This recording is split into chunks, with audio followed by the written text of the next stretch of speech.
Because you got powerful legs. How'd you get the physique? Was it gym or how'd you get the physique? I've always been. She's actually not got powerful legs. Do you shower in your dressing room? Do you have a shower on the day of a fight or not? Tell us about the tattoos. Shut the fuck up, you little prick. But then I've got the Phoenix. Hey, prick. So I'll take it from Bob every day of the week. Absolute disgrace. I'm sure no one will mind. Move him out of here, Darren.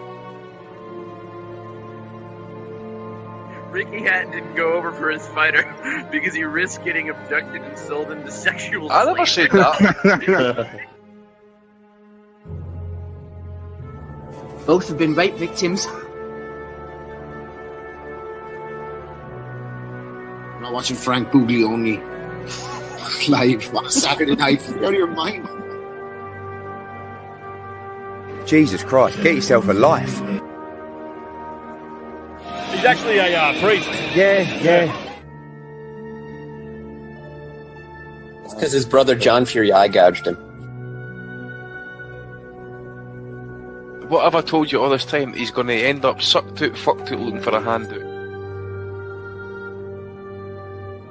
Boxing nutters messenger group. I'm gonna be the king. J-Pump. You know what I'm saying?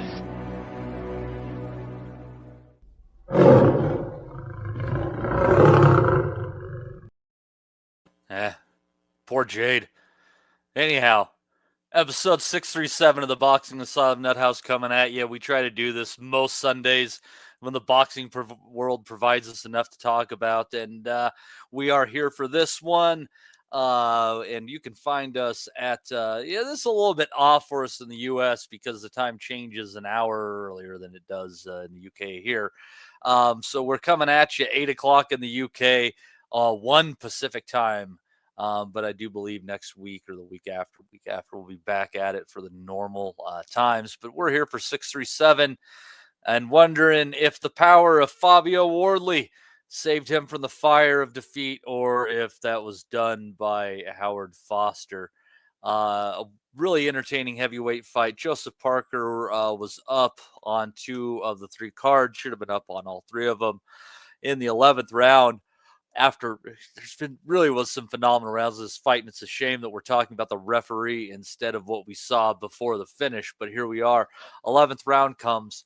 And Parker had been hurt late in the round previously in 10, and Wardley stings him, comes forward, throws a bunch of punches. Not a whole lot of them landed clean.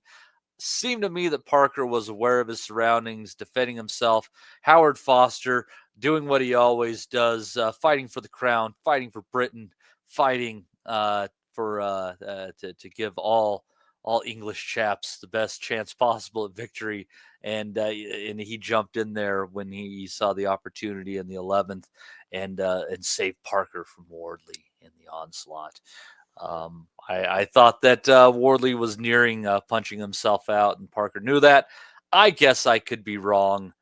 Justin, what were your thoughts on this one? Legitimate or another example of the so-called British stoppage? I think the problem with the stoppage was it the worst we've ever seen? No. Was it early? Yes. But the problem with Parker has to blame himself, because you can't give a referee an excuse to jump in. And he gave Foster that excuse. He gave him that chance because he didn't throw enough back during that moment. I mean, I could see where Foster was looking at. Parker didn't do enough. There was like 15 or 20 punches where, yes, they weren't flush, but if a guy's throwing 15 to 20 and they're sort of landing and you're throwing 1, that's an excuse to jump in.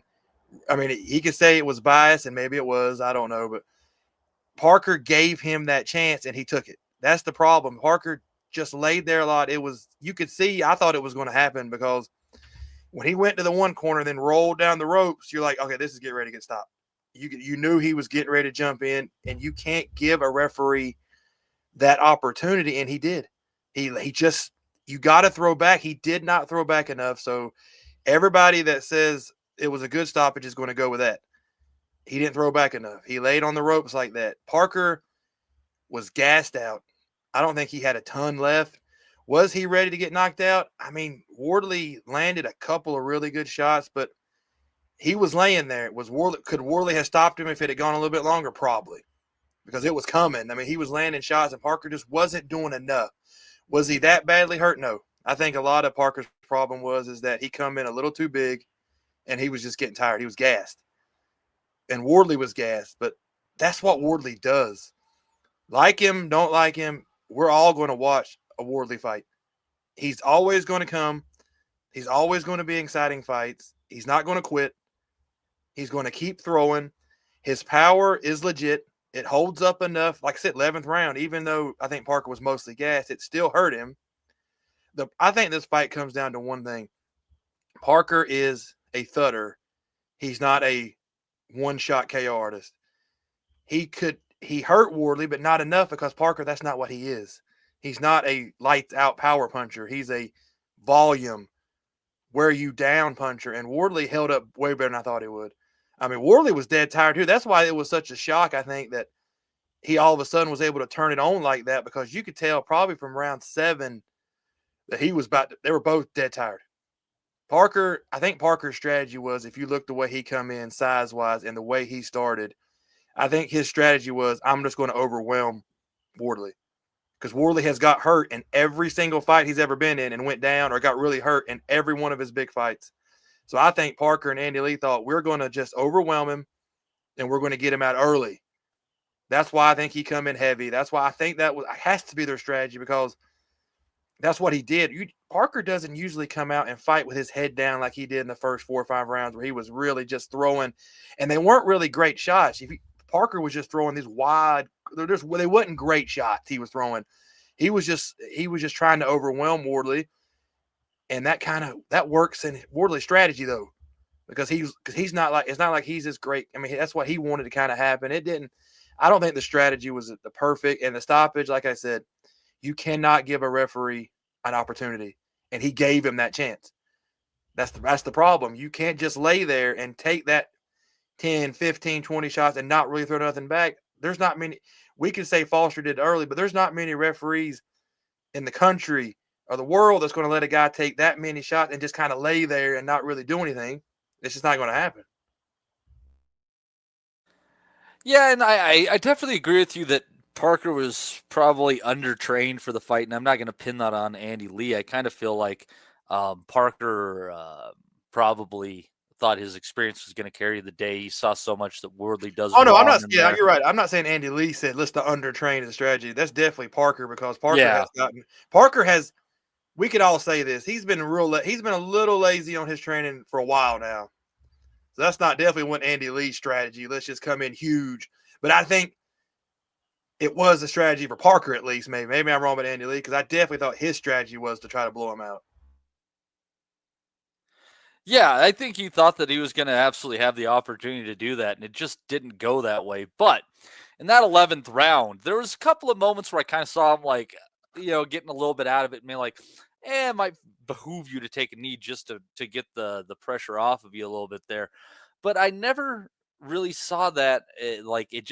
Never saw enough clean punches in succession where I think I would have pulled the plug on it. But Howard Foster, I mean, he does have that tendency to do it. And Des, was I wrong in just, there were moments in the fight where there were exchanges and times where Wardley was getting better than them. And was I wrong, Des, in feeling that Foster just felt inclined to jump in there, and it was just at some point in the fight he was going to find his moment? I just felt like I was watching him, like he was really antsy to jump in there for Wardley. But just one guy talking, though, Des. Just one guy talking. Yeah, I think you're right, but I think you probably picked up on the round 10, because Parker was buzzed in round 10. Wardley was going for the finish, but boxers and referees have 3-minute clocks in their head. And I think Foster knew this is at the end of the round. The bell came in, and I think it was hard for Howard to unsee what he'd seen in the 10th round. And I think he went into the 11th with a mindset: if I don't see something from Joe, and if I see him not answer back, and I see a cluster of 10 or 15 punches, I'm going to pull him. I think he went into the round thinking like that. And if you go back and watch it in round 10, because as you know, I was listening to it on the radio last night, and I watched it in full today, so I knew what was coming. And I could see in round 10, Howard was very close to jumping in. He was itching to jump in. So I think he went into round 11 with a notion that if Joe doesn't show me something, I'm going to pull him. And that's what he did. Yeah, and then, that 10th round was brutal though too. And the thing about it is that if he had that mindset, regardless of how it ended, I think it should have been, if either one of these guys finds himself in any sort of a precarious position, I should pull the plug on this, because they were both fucked up at different times in that fight, and at different times in round 10, which sadly, there was I got to pull that one up to check it out again. There was a little bit of a under the radar fight that had too many knockdowns in one round to not be round of the year at this point. But honestly, this was round 10 was in the conversation for round of the year, and it just seems that if you have to apply some sense of bias to it, he was definitely applying it towards the Wardley side, because, again, both of those guys were hurt at different times in that fight, and specifically in the 10th round. Right, so if I could just touch on a few things leading up to your point, it was a brilliant heavyweight fight, probably the best heavyweight fight I've seen since Wilder Fury 3. It had everything. Both kids deserve so much credit and respect. Now, if you think about great fights, I'm just going to throw a few. Like if it's Barrera and Morales, one. If it's Corrales and Castillo, one. If it's Mickey Ward and Gatti, one. In any isolated moment, you could stop that fight, because both fighters could argue that I've hurt the other one to a point where he can't defend himself or he can get seriously hurt. That's boxing. So there's always going to be in isolation, we could stop this fight now. But referees have to be in touch with the tone of a fight. And last night, the tone of a fight, I think, didn't merit it to be stopped in the 11th under the type of assault that Joe was receiving. There was a lot of unanswered punches, but there was a lot of punches missing. There was a lot being blocked. And Fabio was just as sort of gassed as much as Joe was. And yeah, that last left hook that he threw, Des, I mean, that was a wide winging shot from a guy who was running out of juice. That was not a tight, concise left hook by any stretch of the imagination. And to pick up on that, the tone of the fight didn't merit a stoppage then. But in isolation, if Howard goes before the board and says the reason I stopped it was because of that, and this, they'll go, well, we can't argue with that. But it wasn't in keeping with the tone of the fight. It was a very well contested fight. It was very equal. Forget who's up on the cards. Both kids was in that fight till the very end. It was a really good heavyweight boxing match. And I don't think, and I go back to to repeat myself, there's such a thing as the tone of the fight. And the tone didn't merit Howard Foster stopping it at that time. Yeah, I with Wardley getting tired out and Parker maybe being on the edge of taking a clean punch and being stopped, I think it wasn't only the idea that there wasn't a good place to stop the fight. It was the idea that from where we're at as boxing fans and what we know, there were a couple of different ways that fight still could have gone at that point in time, because Wardley throw a half a dozen more punches in there. If they have been taken off the gloves of Parker and he finds himself out of position, he's going to be in pretty bad shape. And one Parker punch could certainly put him down at that point in time, as it did almost in multiple other times during the fight.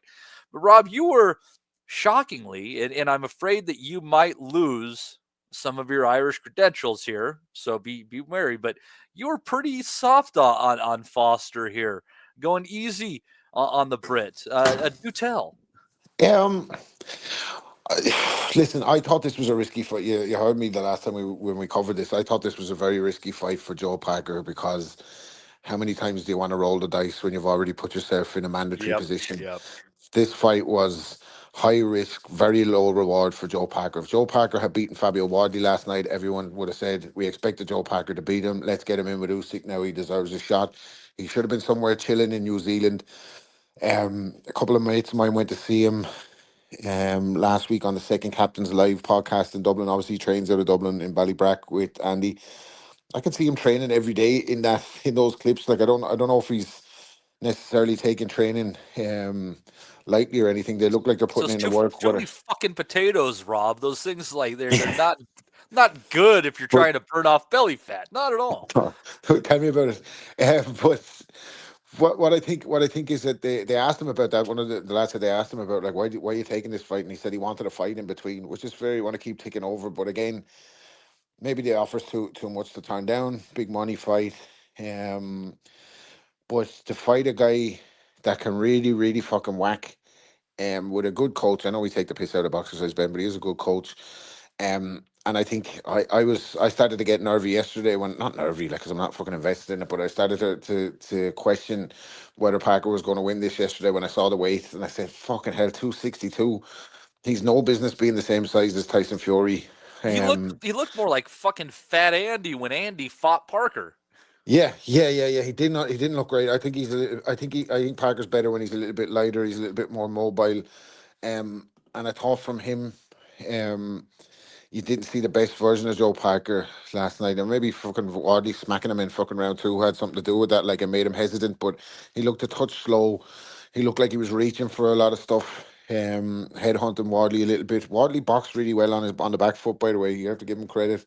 Especially for a guy that only had fucking 4 white collar fights. Not that they mentioned it 5,000 times on the commentary. He did, Rob. Don't you kind of get the feeling too, like there's this attitude with Wardley in the ring, and you can kind of see it in his face, where he is absolutely conscious that at some point in time, considering his path, everything else is excess over what he should done at this point in time. It's all a cherry on top.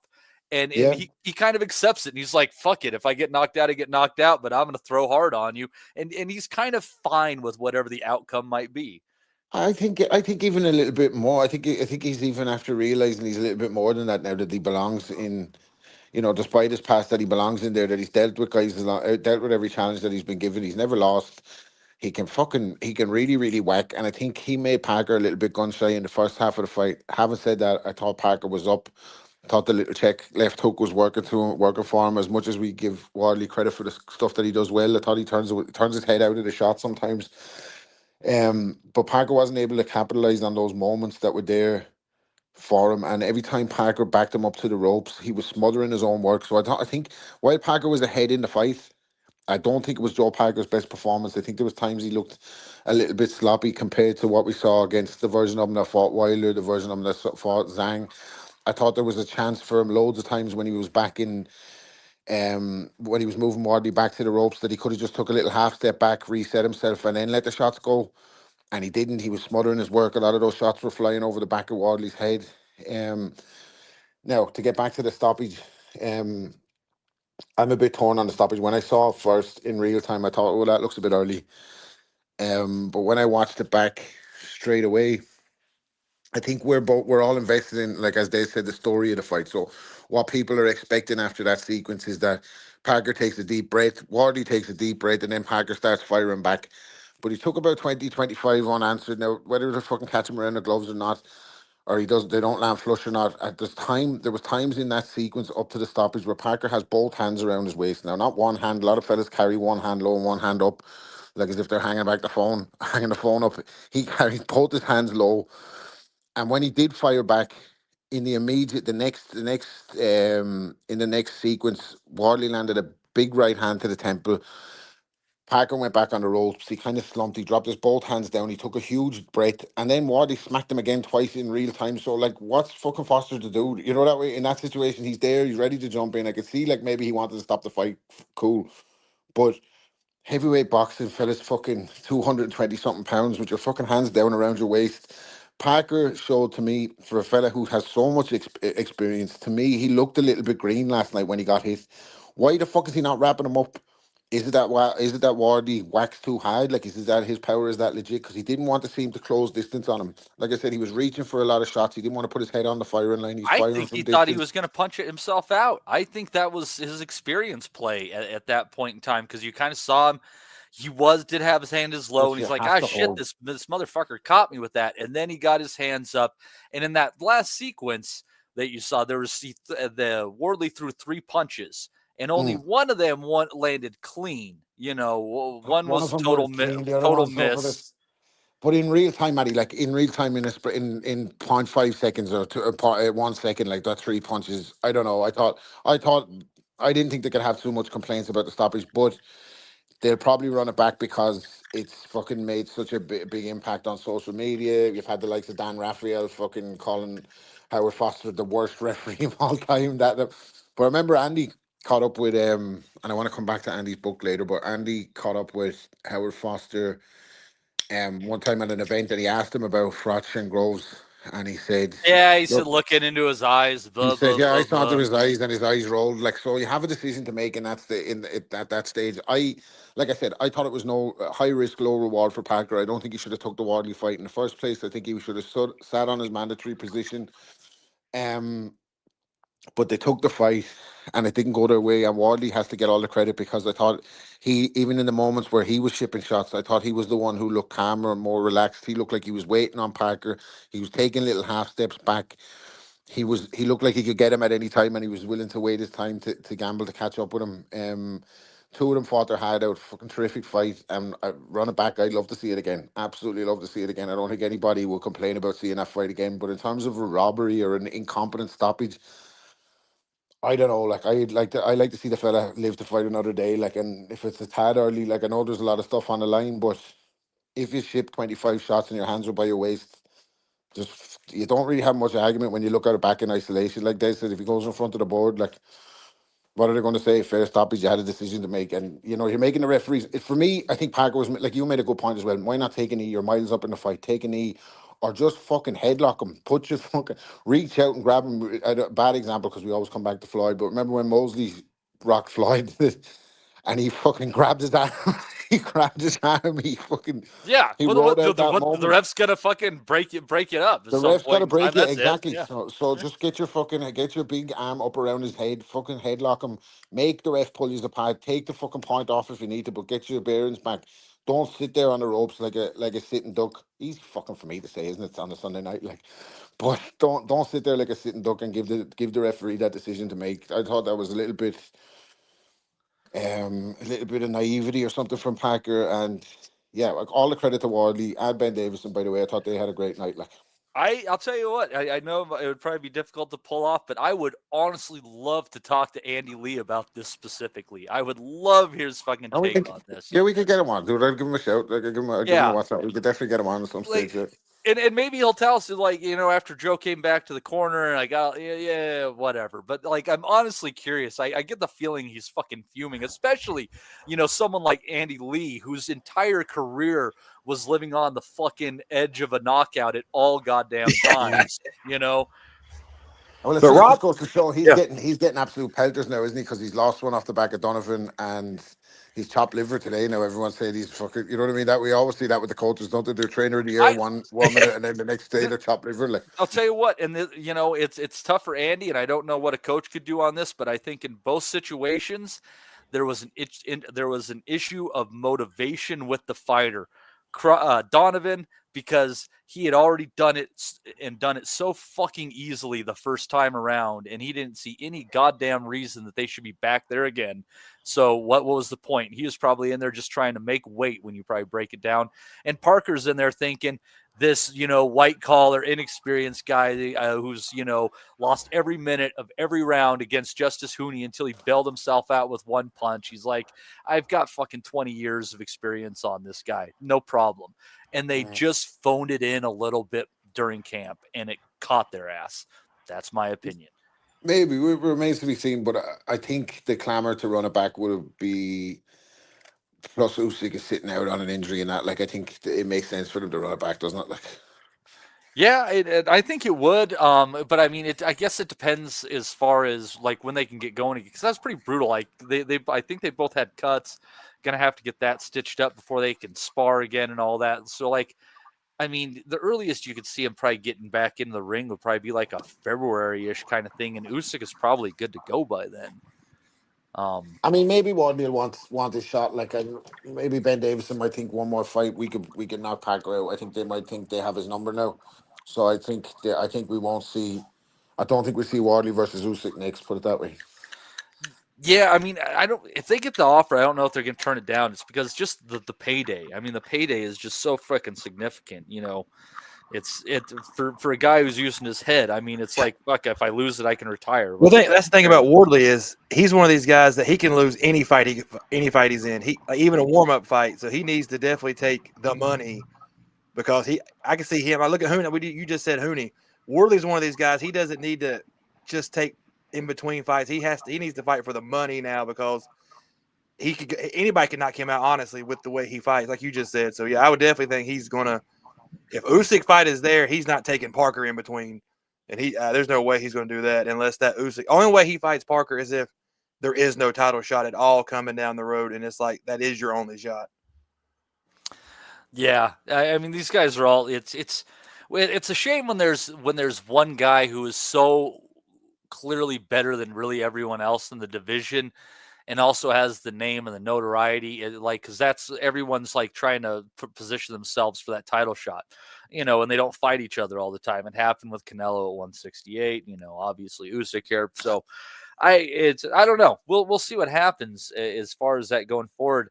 Des, do you got any final thoughts on this fight where you might want to see each guy go next? I mean, I do feel bad for Parker, like in the sense, like, really ever since the AJ fight, his entire career has been like 2 steps up, 1 step back, just never quite able to get there.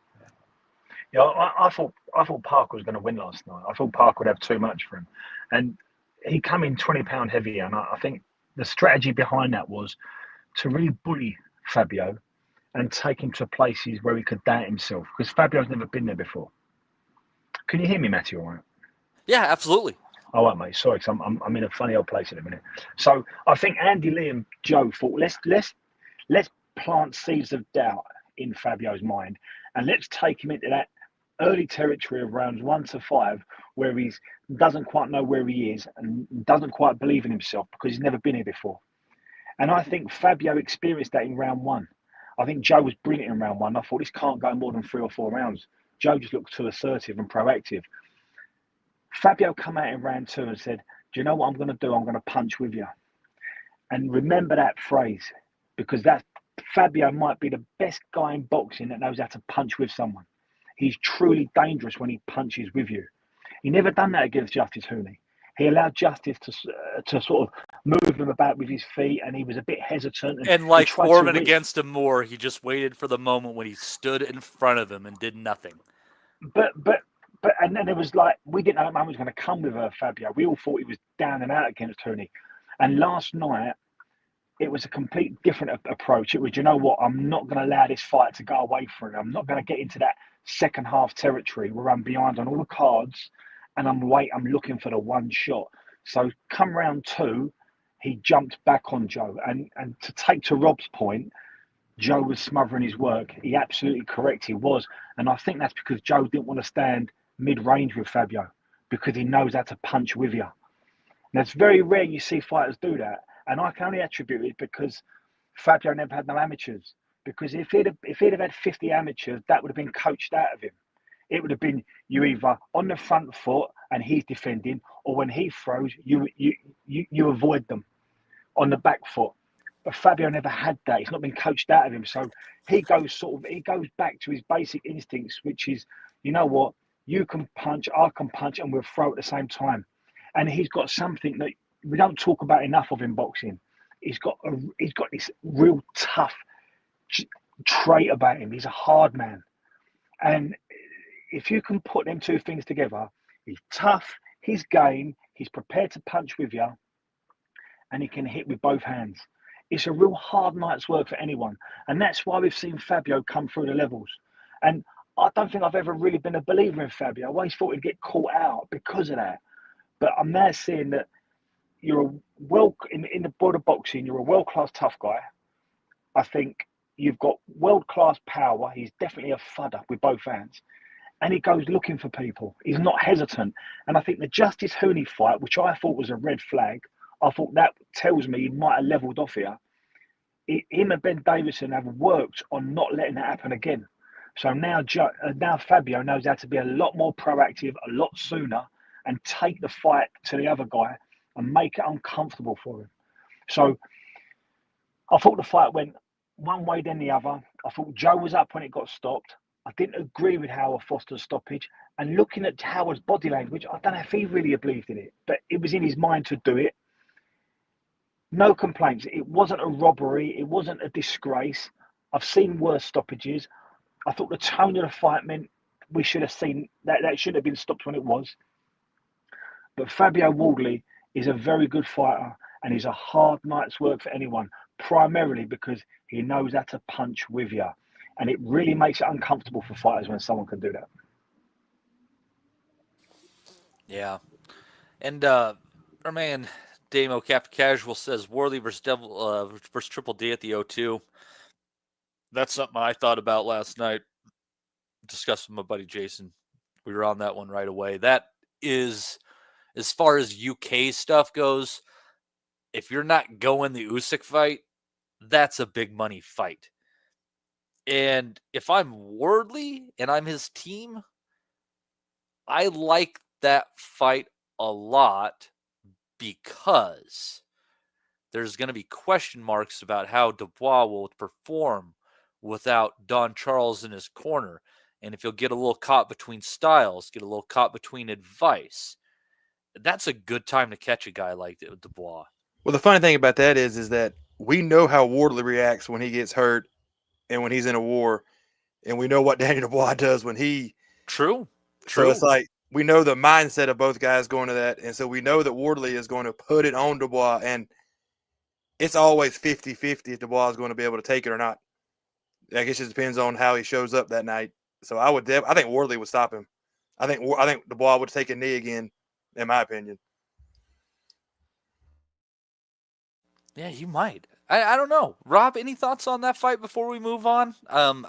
Honestly, I think it offers a certain level of intrigue in that category of heavyweight, which is everybody except Alexander Usyk.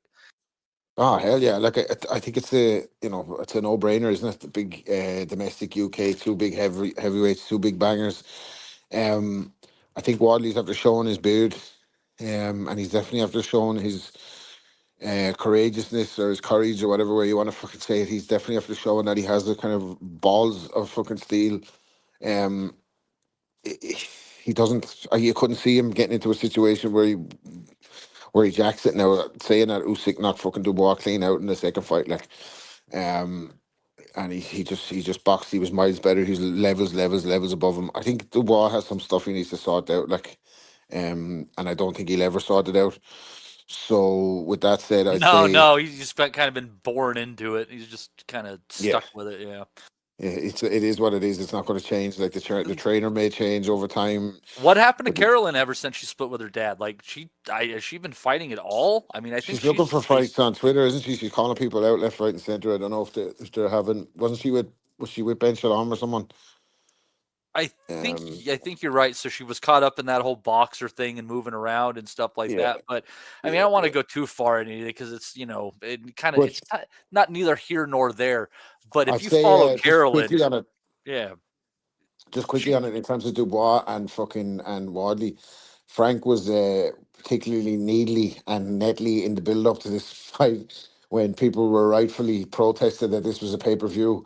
Because the undercard stunk and it wasn't for a title, and Joe Parker's a New Zealand guy against a kind of a fringe British style, we'd say. So a lot of people were complaining that it was pay-per-view. Frank's answer, of course, was, well, if you don't want to watch it, don't fucking watch it. And if you don't want to buy it, don't pay for it, which was fucking brilliant. But which is weird because I was on one side on column one and the other side on column two, Frank. I don't think you understand how this whole thing works anymore.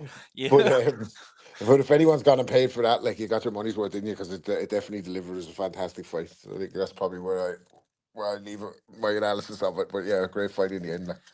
And there are a couple of fights on there that are all right, but at the end of the day, Rob, was that like for a U.S. audience specifically, like the U.K., I kind of understand it a little bit more. Like this money, that money, yeah, it's not all equivalent, but 25 fucking pounds over there for one of your guys, as opposed to they're wanting fucking $60 over here, and it has not a goddamn thing to do with fighters from the United States whatsoever. I mean, I know we're a little up our ass, but like there are fights we'll get into that they're meaningful to the sport and we'll buy in, but they want it, $60 for us to buy that fucking fight.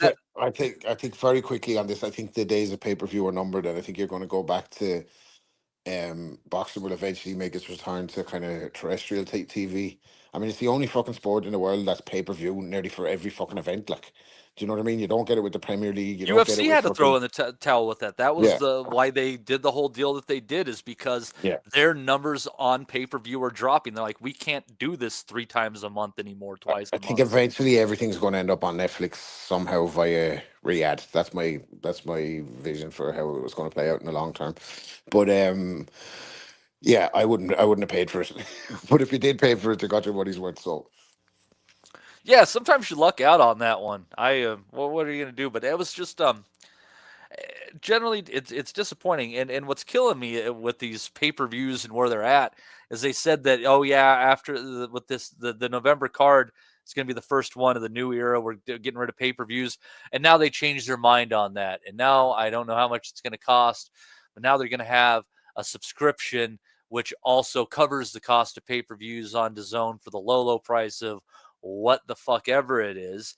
And, if it was a reasonable price, you have to say, maybe we'll think about this. But if you're a consumer, these assholes keep moving the goalpost and going back on things they said 2 months ago. Eddie Hearn and the whole birth of DAZN boxing was basically the idea that the era of pay-per-view was over. 5 years later, that was down the toilet. And then they say it's going to end again. And nope, just for some people who want to pay whatever amount of money. And what's keeping them from there being 1 or 2 fights a year where they're just like, oh yeah, this has way more casual intrigue, so this doesn't come with your premium subscription, and we're going to want another $60 for you. They're all liars. It's just like Lucy and Charlie Brown, man. ESPN, when I first got ESPN Plus, it was $3.99. Now it's $15.99, and that was in a 2.5 year period. They all fucking lie. It'll never move. We'll never change anything. 6 months later, it's $6 now. $8. They all fucking lie. It's just, you know what you're getting into. It's just all bullshit. And if you buy it thinking that, oh, look at this, it's all for a great deal, then you haven't been paying attention to the world at all. If you think that they're never going to get you. Mm-hmm.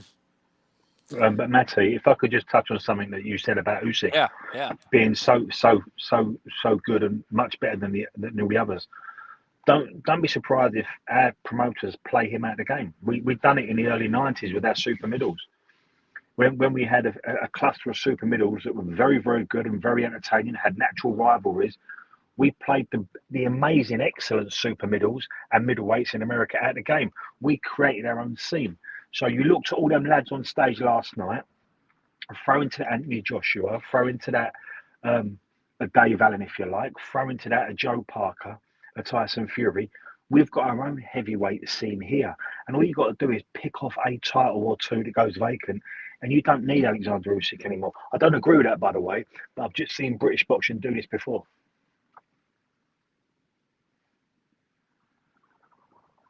What they do, though, and it's if a British promoter can get a belt, it is not going to leave the island unless forced by a mandatory. Like, look what Eddie did in his with British fighters and Lee Wood, Josh Warrington, getting the fights that they could.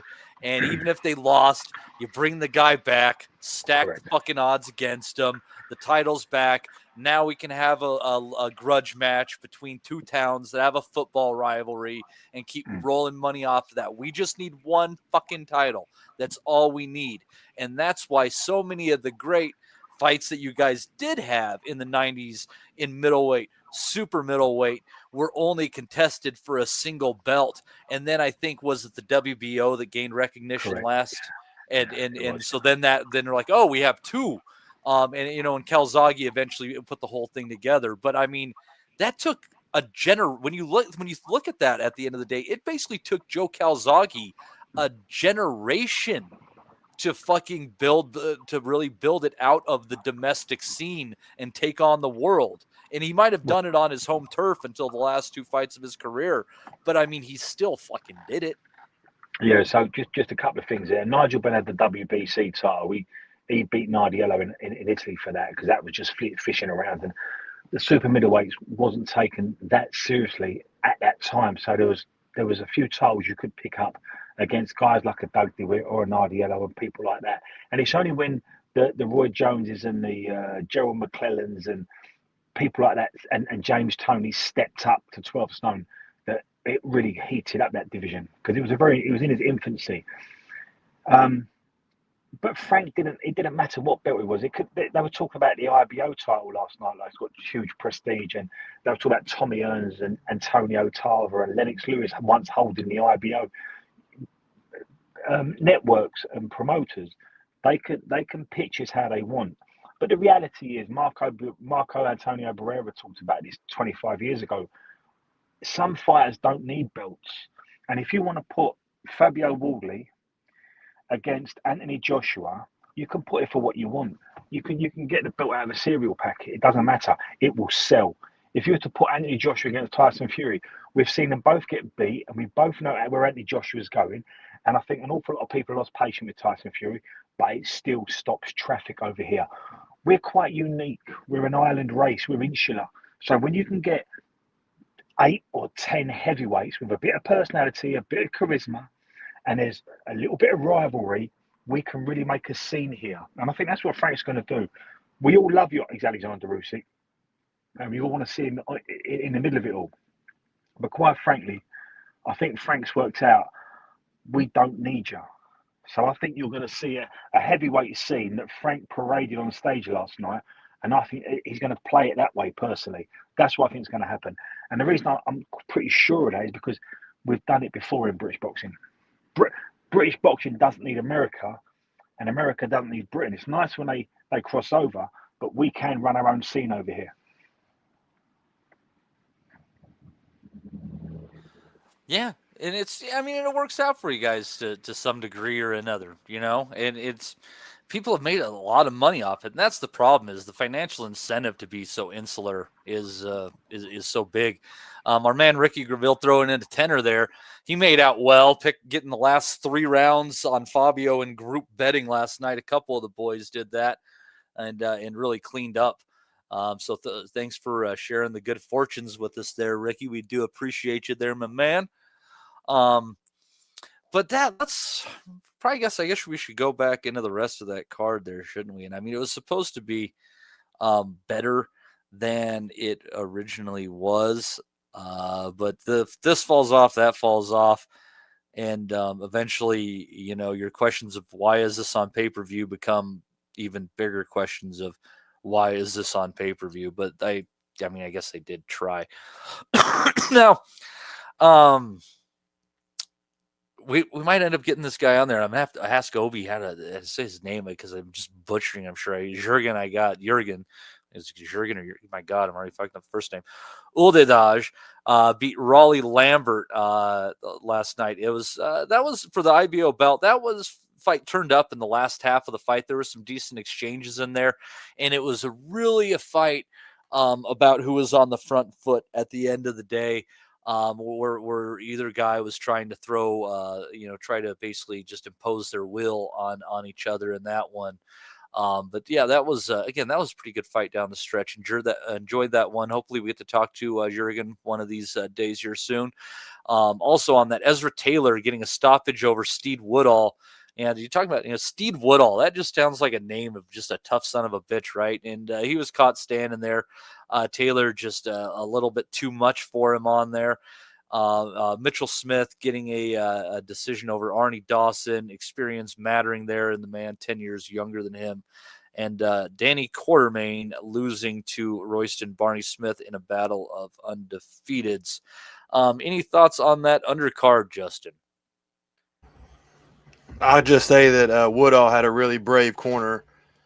I fucking can't stand when you don't pull your guy out and you're not taking the shots, but you just let him keep going extra 2 or 3 rounds just for the fucking hell of it. I can't stand that. They were really brave because that should have been stopped probably a round or 2 before it even got to that point. I mean, that's all I got to say about that card. That kind of irked me because I can't. That's one thing I can't stand in boxing is when the corner just sits there and watches their guy get his head fucking blasted, and they just keep like throwing him back out there. You're not taking the shots. You're paid to help the guy. That's your job, is to be there for him. And I didn't like that at all. Well, they definitely preserved any appearance of people where people would call him a quitter. That's for sure. Just kept walking through that fire on there. Des, did anything that you liked on that undercard? I don't even know if you caught anything. I know you're out and about on holiday. Yeah, no, I managed to catch up with it. I think Royston Barney Smith was brilliant. I think he's got fantastic motor skills. I think his hands and feet are in sync. I think there's a very high ceiling for Royston. I think I can't think his name was Danny, but it was Quartermain, the kid who was boxing, and he was a few levels above him. He stood him on his head. He's not going to stop many people, Royston, but hopefully he can maybe move up in weight down the line, and he can plant his feet a little bit and know when to turn the screw. But at the moment, he's working off all of his talent and his fantastic motor skills, and he's doing a wonderful job. That was a really good performance last night from Royston Barney Smith. It was punch perfect. It was really enjoyable to watch. Ezra Taylor is training with Malik Scott, and I always think Malik Scott is a little bit of a red flag for me, because I think Malik's one of them idyllic trainers that watches a lot of tape and thinks, I'll take a little bit of Henry Armstrong, I'll take a little bit of Tony Zhao, I'll take a little bit of Azuma Nelson, and I'll make the perfect boxer. And sometimes you have someone that's very upright, very rigid and easy to hit at a certain level. This isn't a level that's going to find Ezra Taylor out. He's an athlete and he's got good hands, but we need to see him a little bit higher than, say, Steve Woodall, who I agree with Justin. Well said, mate. He was very, very brave. He's a really brave kid. I can't understand when a corner is really passive. You've seen your kid get beat down. The last 3 rounds have been hard to watch. Then you send him out again. Then after 90 seconds, pull him, or after 60 seconds, pull him. I think, well, what did you think he was going to do in that last minute or that first minute? Do you think he was going to turn this one around? Did you think he was going to find that punch? So I sometimes think corners don't quite know their arse from their elbows, and they're a little bit hesitant, not sure on what to do. And I think sometimes throwing a towel in is easier than calling it in the cold light of day when your fighter's looking at you. So I'm always concerned about corners and do things like that. A corner should be strong, and that wasn't a strong corner last night. And from a personal point of view, I'm really pleased to see Mitchell Smith back. He's been on an incredible journey, Mitchell. I remember seeing Mitchell probably the best part of 12 years ago at York Hall, and he was excellent. He was an absolute prospect. He was going places. He had it all, and then he's had some few twists and turns in his life, and he's had a real bad run. He's been to prison. He's come out. He ballooned up in weight. I think he got to about 14 stone. For a man, Mitchell's size, that's an awful lot of weight to lose, and that's an awful lot of adjustments for your body to make to try and get down to anywhere near featherweight, super featherweight, or anywhere like that. And last night we seen boxing at lightweight against a really good kid that had really good motor skills, that was well coached and was much taller and rangier. And although Mitchell started the fight well, his opponent came into it, and Mitchell had to navigate around that, and he had to fight demons, and he had to stick to a plan and believe in that jab to the body, right hand over the top, leading with a left hook. He had to really unsettle his opponent, And he did that, and it was a close one at times. But I think in the last 3 rounds, Mitchell just showed his class, and it was almost like he was just waiting for a moment in the fight to put his foot on the gas. And I'm really, really pleased for him. And we talk about promoters and about how they treat fighters. I've got to tell you, Frank's really looked after Mitchell. I mean, he's not given him any gifts, but Frank stuck by him. Frank's answered the phone to him when he needed him to answer the phone, when Mitchell needed Frank to answer the phone. And it was nice to see how happy they both were last night. So well done, Mitchell Smith. From a personal point of view, I'm really pleased to see him back. Right on. Right on. That was a good take there. Again, it wasn't a pay-per-view worthy card, but it's one of those cards that it would have, if it wasn't on pay-per-view, I don't think I would have bitched. I mean, like, yeah, all right, domestic card with a little bit of an international flair at the top. Like, okay, get down on that. Do you know what I think, Matty? I think look, we all moan about this, and we know that's not a pay-per-view card. And I think I was talking to Joe Burns last week, and I made the comparison of when Lennox Lewis fought Andrew Galota and the card that they had, and that was free for us over here on Sky, if Sky is, just your subscription of whatever it is a month. But it wasn't a pay-per-view. That's the point I'm making. And we've seen loads of brilliant fights. We've had brilliant nights of boxing. But I just think boxing has shifted into a different place. It's a bit like, Premier League football, the price of Premier League football tickets, the price of a programme at a football match, the price of a pint of beer on the high street. I just think it's become a new normal.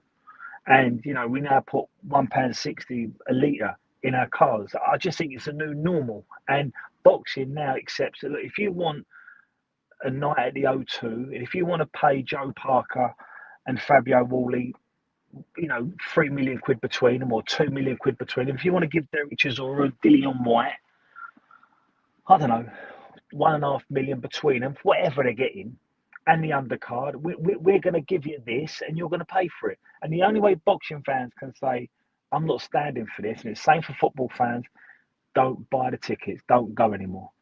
And we all like a big night of boxing. It's really hard for us because this is what we live for in a sports sense. But this is the new normal for us now. We're not going to get big nights at the O2. We're not going to get big nights at Portman Road or Tottenham Hotspur Stadium or Wembley, and they're not going to charge us for it because everyone's copping so much money out of this now. So it's going to come from the viewer. It's going to come from a subscriber. We're going to have to put our hands in our pockets, and no one's going to talk about it because everyone's on the gravy train, from your promoter to your fighter, the managers, the trainers, the matchmakers, the broadcasters, the people working for the network. It's a trickle down effect. Everybody's getting money out of this. So it's never going to be spoken about. The only thing I can say is, if you don't like the idea of it, it's the same in football, like I did. Walk away from it. If you don't like the idea of this, don't buy a ticket. Vote with your feet. And eventually, hopefully, what Rob said will come true. This pay-per-view thing will be done.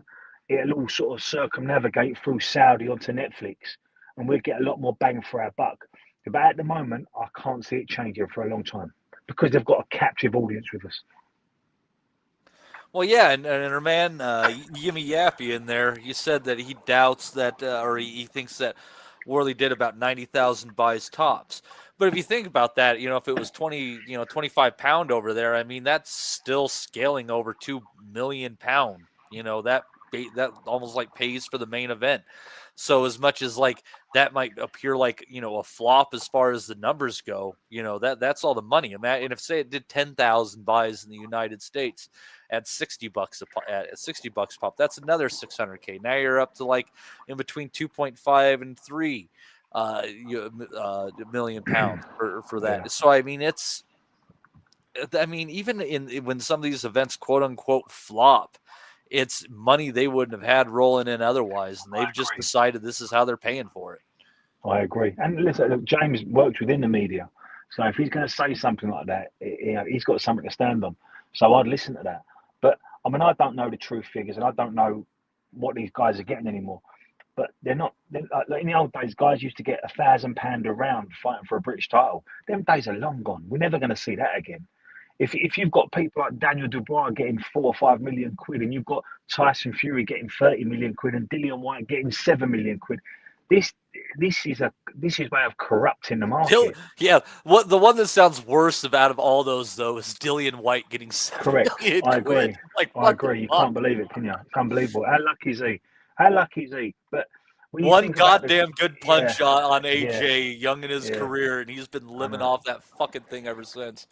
But this is what's happened. The market's been corrupted, and it's not just heavyweight boxing. It happened when we started putting guys like Demetrius Andrade top of the bill and giving him 7 figures. This is what happens when you corrupt a marketplace, and this is what's happened in boxing the last 15 years. What Eddie paid Charles Martin? That's fucking. He paid him to look for the floor before he hit it. He definitely he set the market through, didn't he? He paid more for that Chuck Martin than all white people in the history of the world have paid for all their Chuck Martins previously combined. But if you think about Cole Froch got something like 11 million quid for beating George Groves at Wembley. Okay, it's a great return. It's a big fight. But when they said to him, "Well, do you want a Triple G fight for 4 million quid?" The Triple G, 4 million quid to fight a Triple G was huge money. Probably one of the biggest paydays Cole's ever going to see. But it's nowhere near what he'd just been paid. So them fights never happened. We stopped all them fights happening. So once you go up, you can't come back, and that's what we're seeing in boxing now. Once fighters like a Joe Parker or a Fabio Wardley or a Dillian White or a Derek Johnson. You heard Derek talk to Frank last night. As long as the paperwork's right, Frank, they're obsessed with money because they know what everyone's getting paid. And maybe this is a good thing. And when AJ came into boxing, he upped everybody's wages because he had such star appeal, and the money went up. And when Eddie took boxing out of small halls into the arenas, broadcasters put a bit more on top, and everyone got better paid. And when these tournaments come about, and Callum Smith got 7 million quid for winning them, and George Groves got 4 million quid for coming runners up, and people like Jamie Cox got $500,000 for getting through the first, or getting knocked out in the first round. Like, this corrupts the market, but we can't go back now. So somehow, somewhere, we've got to find it. And we've noticed on our little pod, we don't talk about domestic boxing anymore. Most people couldn't tell you the British champions of each weight was. We don't see it anymore. The small halls, they're not televised shows anymore. We don't see it 3 times a month on a Friday or a Saturday on Sky or BT. Them days are gone. It's feast or famine for us. So we have 2 or 3 months of quiet time, downtime, and then we have a big one. But the big one has to be paid for. And that's what we're talking about now. We've all got to put our hands in our pockets for it until something changes. Well, now, and of course, coming up in a couple of weeks, the Ben Eubank rematch is obviously going to be on pay-per-view. And then the fucking Benavidez yard fight is going to be on pay-per-view. And I don't know in December as far as that goes. They just it's just going to keep going again until people pull the plug on it. But when they have such deep pockets, it's hard sometimes for them to notice all of this money just going away, especially when they have, partners like the Saudis and who just like, yeah, we'll toss a little bit more money to keep it going because it's not necessarily a profit loss business for them. It's a culture business as well. So it's not seen through the regular eyes of the market, but they do know that their numbers are struggling enough that they have to charge excess for these fights, and they're slowed down the sand through the hourglass. But I think that's basically all they're going to be able to do. And I'm really, really afraid that this money is going to run up and everybody's going to kind of be forced into the Dana White thing. And we're going to be kind of stuck at the reverse end where the fighters are kind of getting, getting jobbed as far as what they're getting paid on things, as opposed to now. And, some people are just making too goddamn much. Because the UFC guys, there's a reason they always want to come and try to find that one boxing match if they can get it, because they'll make more off of that one boxing match than they've made off of 3-4 years of their UFC career typically. And if they turn boxing into that, I don't know what's going to happen at this point in time. I think it goes to show you our concern for where the sport is headed, with the fact we're just kind of like talking about it, and then it just evolves into, oh man, do you like this sport? It's so fucked up right now, and we don't know where the good fights are going to be coming from, and if they do, if they're going to be charging us. It's just, I can't think of it. Honestly, guys, can you think of a sport that has changed more in the last 10 years than boxing? No. And it's like I think, I mean, there's some sense of Yeah, that. there's been there's it feels like that. How do you say this? Like without, because I was only looking back to like a couple of years ago. You had, say, when you talk about the Floyd run on Showtime, he fought Guerrero, he fought Maidana, he fought Cotto, he fought who else? Pacquiao, Berto. There was a whole other side of the street that was delivering fantastic welterweight contests. Provodnikov, Alvarado, Brandon Rios, Manny Pacquiao, Timothy Bradley. It seems like now, if you were to fucking go into each division and look at any side of the street, it's just like the fucking an abandoned Wild West or something. This is just tumbleweeds. Like, there's one or two stars propping up the sport. We're getting way more pay-per-views than we should be getting, and everything seems a bit stagnant and dead. Yeah. Not to sound too fucking down too pessimistic about it, but that's what it is. Like, it doesn't seem to have the same buzz as it even had 10 years ago. And even 10 years ago, people were complaining that shit wasn't like it was back in the day, and best start fighting the best, blah blah blah. But when the best weren't fighting the best, look at all the other fucking shit we had going on. Like, now the classic glamour divisions don't have any stars in them. Like, yeah, so it is kind of sad. It feels like it's been vacated or something in the last 4 or 5 years, especially. Yeah, I mean, no offense to his skills or anything, because he is a good enough fighter. But when the top fighter in the middleweight division is Janabek Ali Mahanallah, and the top fighter in the welterweight division is going to be decided by Devin Haney coming off a loss and an absolute shit fucking fight, and Brian Norman, who's had his belt for a total of 1 defense, and had nothing really until he won that title. Tell you what, I mean, Black welterweight, American Twitter are middleweight. absolutely loving that Brian Norman and Devin Haney fight. It's the fucking it's the number one topic of discussion for some reason. It's captivated an audience somewhere. I can't fucking see it. I can't get down with it on my side, but I think a lot of people just don't like Artman as well. Artman is Team Haney, isn't he? So, Well, but, yeah. I have some bad news. Don't think that this is going to be a turning point in black people being disappointed in this country, my friend. I have a feeling this fight's going to let you down. Yeah, Brian Norman's a good fighter, though. I think there's something missing with Haney as well, isn't so there? is Haney. I think there's something missing with Haney, though. Yeah, I think when I look at Haney, I just think whenever I look at Devin Haney, it makes me realise how brilliant Floyd Mayweather was, and how Floyd could detach the two things, the two characters. Floyd could be the arsehole, he could be the narcissist, he could be the arrogant prick. But when the bell went, Floyd was all about boxing. He was excellent. So that makes me, whenever I look at Devin Haney, I realise, and Javante Davis, and all them guys that have sort of come up underneath Floyd, sort of, and Adrian Broner, all trickling behind Floyd, shows you how good Floyd was, because he was exceptionally good in the ring. He never let himself down in that boxing ring. He never let himself down in camp. And that's something that Devin Haney tank with his activity and his behaviour, and Broner can't ever say. So whenever I see them guys, it just reminds me of how excellent Floyd was. Well, Floyd, you know the old saying that your mouth writes checks that your ass can't cash?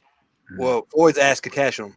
That's the difference in him and everybody now. He always could cash them. That's the problem now. People run their mouth, but they can't back it. He could. I mean, I think that's the main difference. What Des is saying. That's the difference. He backed up everything he said. But sometimes when you have a brilliant fighter vacate, it takes not a generation. That's too dramatic. But it takes a 6 or 7 year period for all the others to find themselves out and new breeds to come in. And I think we're going to get a new breed coming. If you look at what we've got down at lightweight and at featherweight, I think we've got an excellent crop coming through. And I think that might be a little bit of what we saw in the heavyweight division after Muhammad Ali. It takes, and the middleweights after Hagler, I think it takes a little period of time, just 5 or 6 or 7 years, before we see guys come in that have got their own identity. And I think what we've had in the last 5 years is probably too many fighters that have been touched by the Floyd career and the way Floyd did things. And as we've seen, that Floyd was unique in so many ways.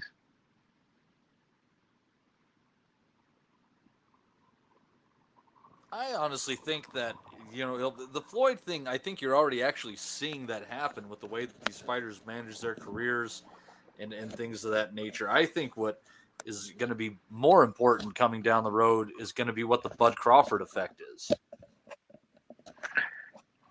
I don't think Bud's had. I think Bud's been an excellent fighter, and I think Bud's been exceptionally good. And we can put Bud in any conversation of any era, but I don't think he's had that type of crossover appeal to have a trickle down effect on other fighters. Personally, I think all you're going to get one, from. By the way, let's.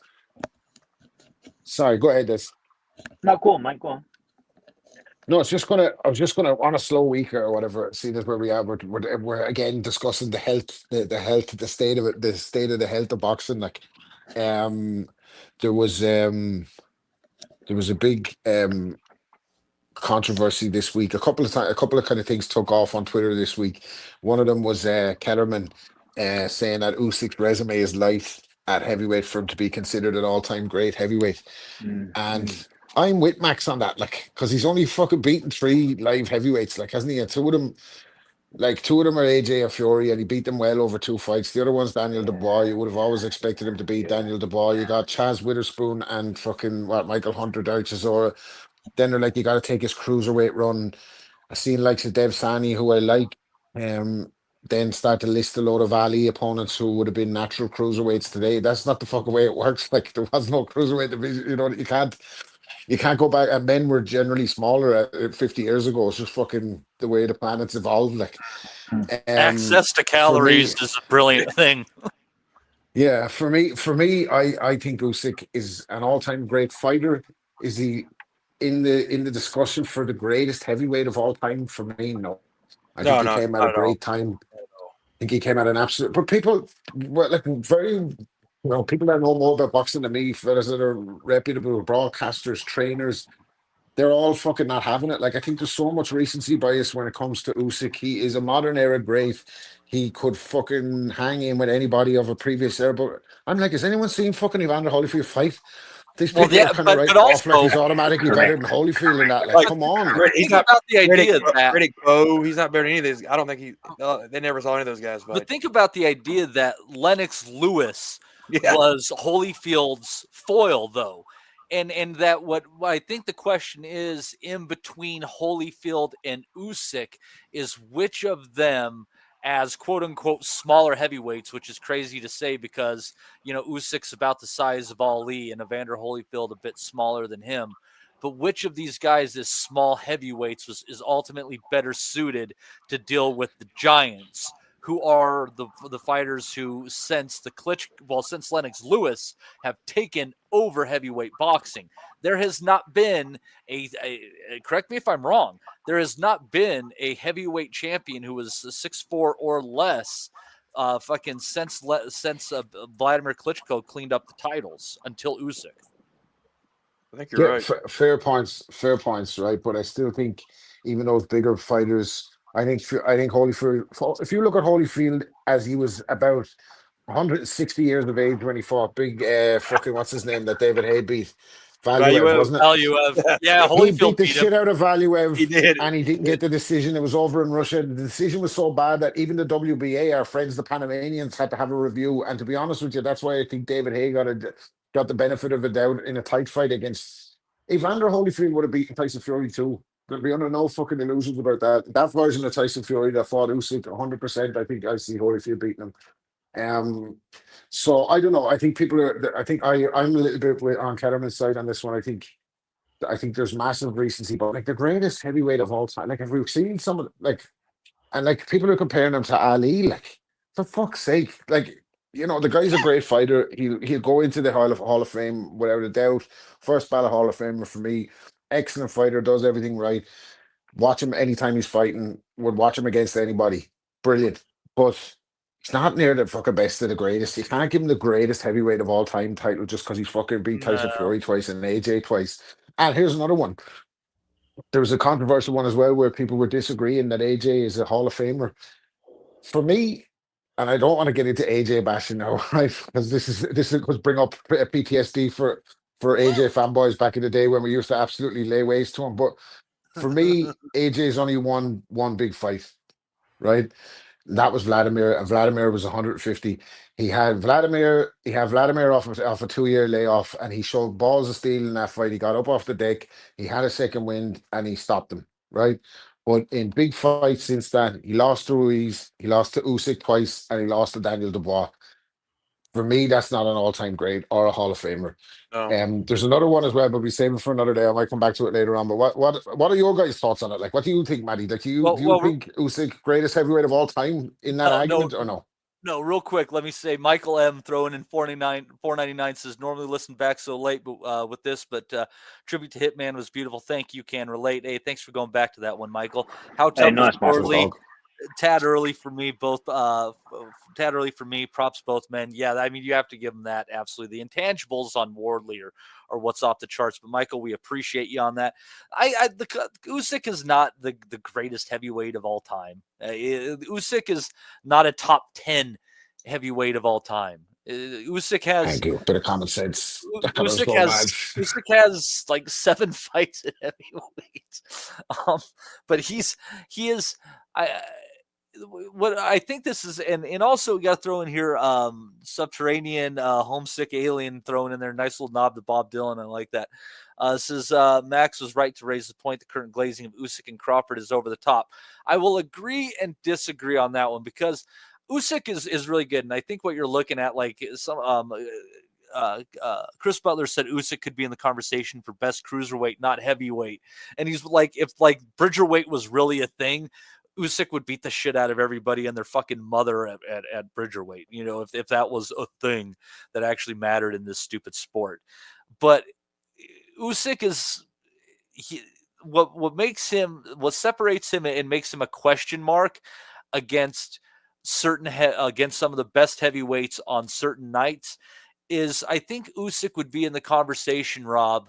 He's not in the 10 best heavyweights of all time, but he would have to be in the argument of the best 10, the best footwork, top 10 all time in heavyweights. His footwork is fucking tremendous, and that's what makes a guy like Usyk probably, you're talking like, you got to say, like, skills-wise, he's never going to have the resumes, but skills-wise, you might be talking a 25-30 guy at the end of the day, maybe, but it's his feet that keep him in that conversation and make him a fucking nightmare for just about anybody. Yeah, and I think he's in an era, though, as well, where there's not too many other great heavyweights with good feet in his era. A lot of them plant their shots these days. Not too many of them go side to side because they're naturally bigger. If you go back in time, you're looking at fucking Gene Tunney, the inventor of the side to side style, or one of them anyway. And that went on through the 50s, 60s, 70s, 80s. A lot of those fights, look at any Larry Holmes fighter, up on their toes, all had great feet. Like, and it made guys better at cutting off the ring who were not going to be of the dancing style, right? That it played for both.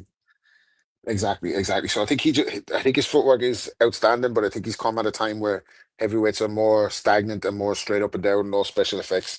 But while you're on it, to go back to your man saying Max was right to raise the point, the current glazing of Usyk and Crawford is over the top. To follow on that, somebody else put one up and said 68 pounds, 168 pounds, who wins? Bud Crawford versus Roy Jones. Cornell. There's people saying that Crawford would have beat Roy Jones at 68. Give me a fucking break. We love Bud Crawford here, but come on. And that's a bit much. But let me say the reason I almost forgot to come back to the other half on that one is, you know, obviously I've been out. I've been to see Crawford multiple times. He's, you know, one of my absolute favorite fighters of all time. And I keep running the question in my head, the last 5 years, have I been a boxing fan or have I been a Bud Crawford fan? I sometimes can't figure out. We'll see as the next the months wane on by here. But again, after that Spence fight, I was in a room at a restaurant at the Park MGM with guys who were judges and refs and boxing people and had been around the sport for at least a generation, if not 2 or more. Again, these guys have been around. And when I posed the question to him, is Bud the best that you have seen since Hagler? They unanimously basically agreed on that one. These are guys who have been around. And Hagler is the guy who, I think early in his career he might have had one where you could say that he actually lost, but he should have probably been undefeated since that point in time. A bulk of people, I think he got, robbed that, but at least a draw against Sugar Ray Leonard. And he just said, fuck this, and this, he was a beast from both sides, and he decided they're not going to fuck me on the cards again. And he just started knocking people out, which is what Bud Crawford, he just did in his career. They're not going to notice me. I'm going to start knocking people the fuck out all the time. And that's what he did, because he chooses to turn it on. And there's a difference when it comes to attitude and things of that nature, how you treat the sport, how you treat chasing greatness. And when you take all of those things and put them together, and with what Bud Crawford obviously is a skilled athlete in what he does in the ring, that's what makes Bud an actual legitimate argument for, and people might disagree with this. I don't give a shit about how the resumes ultimately stacked up. I lived through the history of watching Bud Crawford be avoided and interviews with Arum basically saying that, yeah, we're keeping Pacquiao away from him. We know how that ends. And so in my opinion, the argument is past as far as is Bud better than Manny and Floyd? Yes, he is. The question is, okay, where does he compare with the next tier? And that's entirely of your own opinion, but I know where I stand, and I'm not saying that he would have hung with. I think like the Four Kings era. The question is, would it have been Five Kings, or would Bud have been that guy kept at arm's length? My opinion. I don't know if he's better. I don't know if he's better than Pacquiao and Floyd. Like, I think he's capable of beating. Like they're both fantastic matchups. I think his resume is thin, not we know the reasons why. Like, but again, I can't be like, oh, Usyk doesn't have the resume, and then be like, well, Bud Crawford was avoided, and he just didn't have the guys to fight. You have to kind of look at it both ways, like, that way. So I'm the fucking VP of the. Or if you're the president, I'm the VP of the Bud Crawford fan club, like. But in terms of fucking beating Roy Jones at 168 pounds, you almost have forgot for real. Like.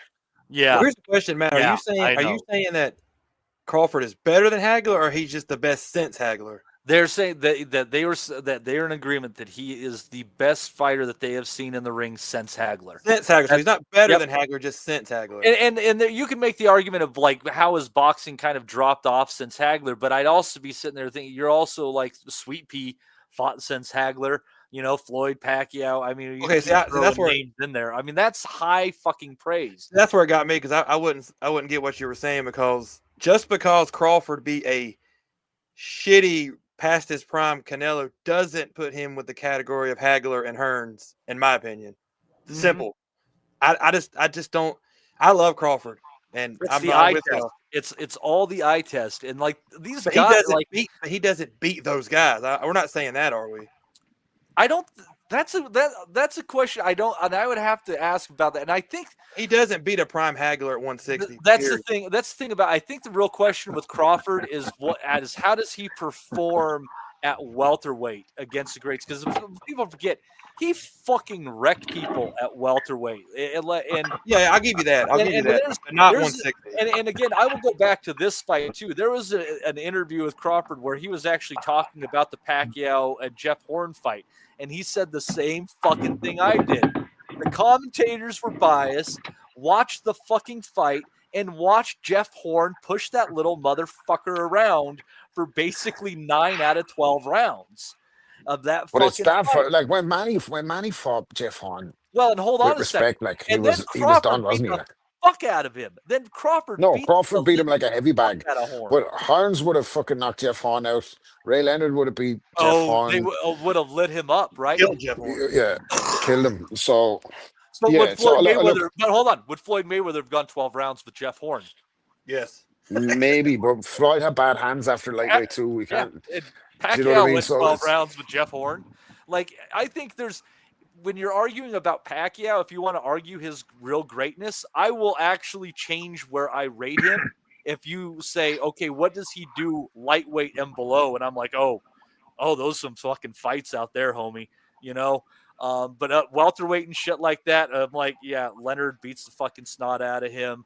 Fucking Hearns fucking knocks his ass out. Roberto Duran fucking bullies him and basically makes him fucking cry.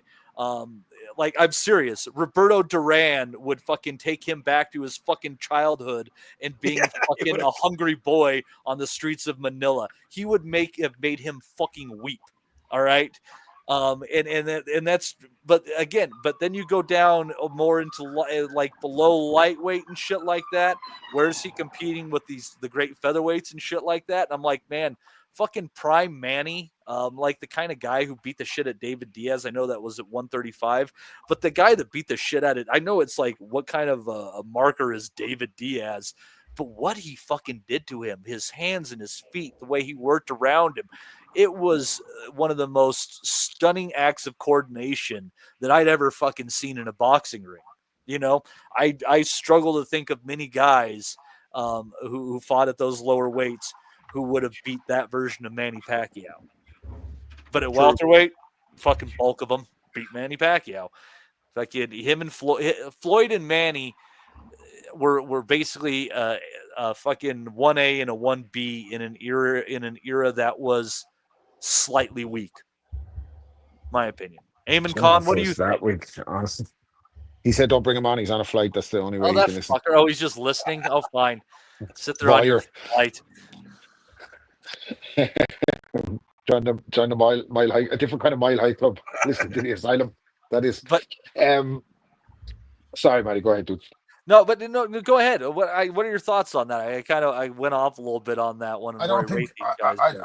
I think Manny and Floyd's welterweight era was actually pretty decent. There was a lot of good fighters around at that stage. Maybe not a welterweight, but certainly just 140, 135.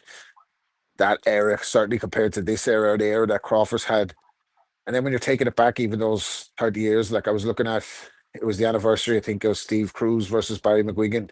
I remember like watching that, like not vividly, barely remember like the outcome of watching it, but the whole of Ireland was watching it up in the middle of the night. Like that was a 15 rounder. Like you look at McGuigan exhausted out in the desert after 15 rounds. It's a different.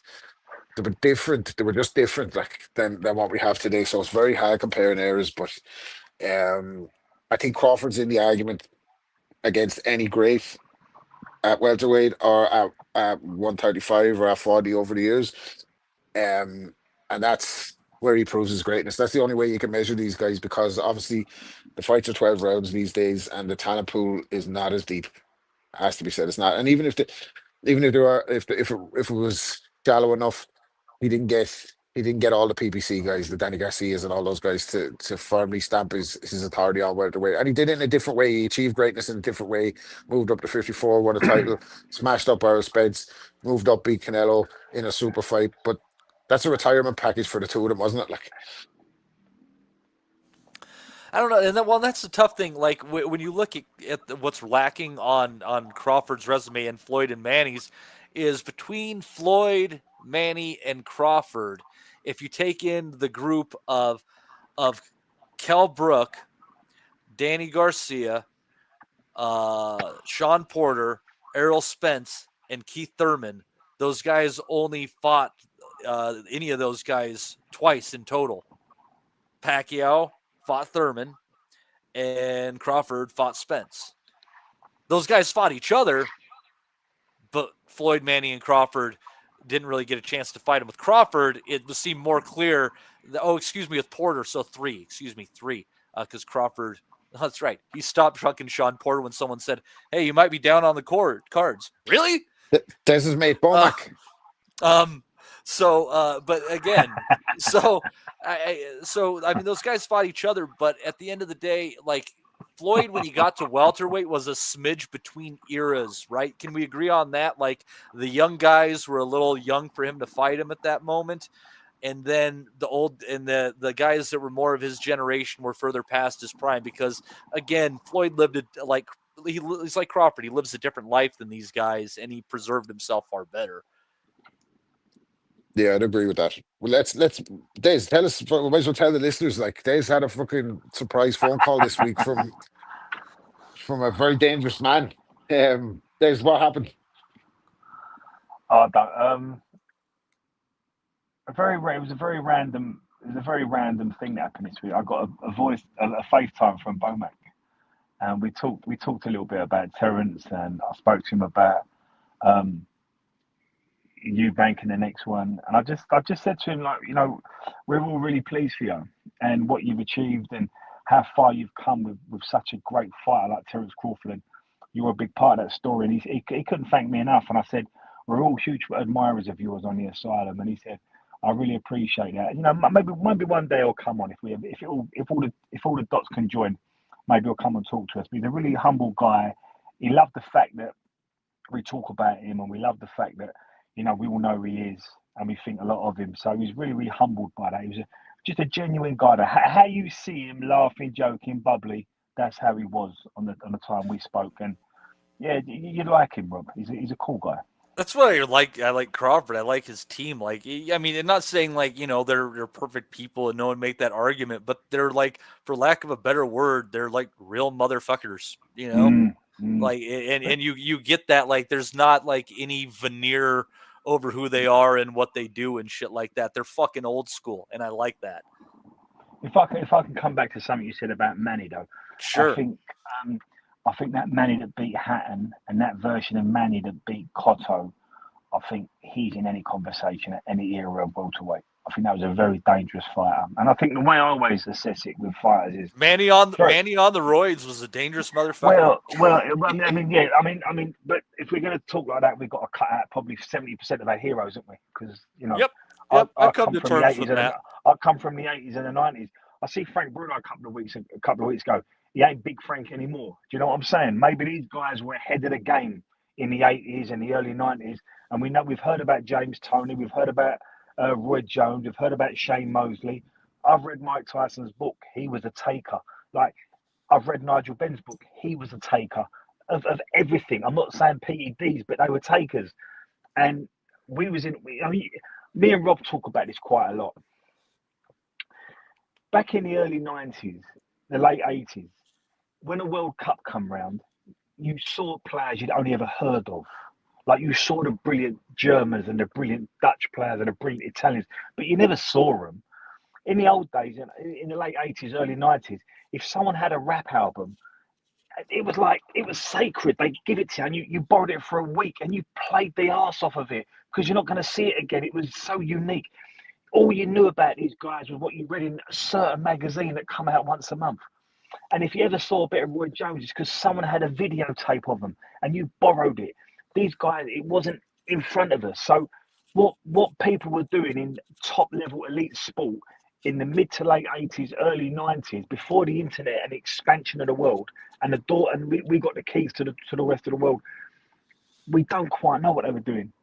So if you're going to talk about that like that with Manny, you probably have to iron out 70% of our heroes and the people we admire. Because I think there's a lot of this been going on since the 50s.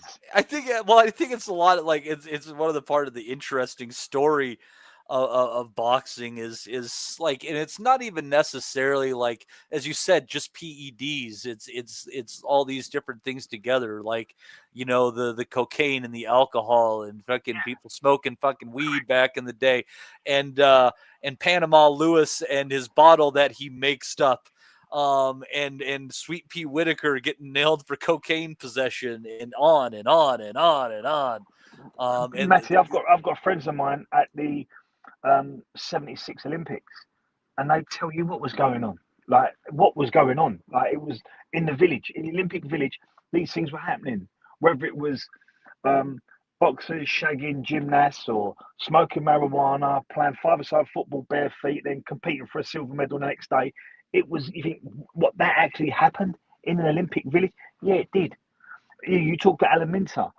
You talk about apparently it's still a huge orgy, Des. Like they just have like condoms available because like they like it needs to be done. Like, we have faced what happens here. These are top athletes running at fucking their peak, their testosterone and all their other shit's off the fucking charts. They need to fuck.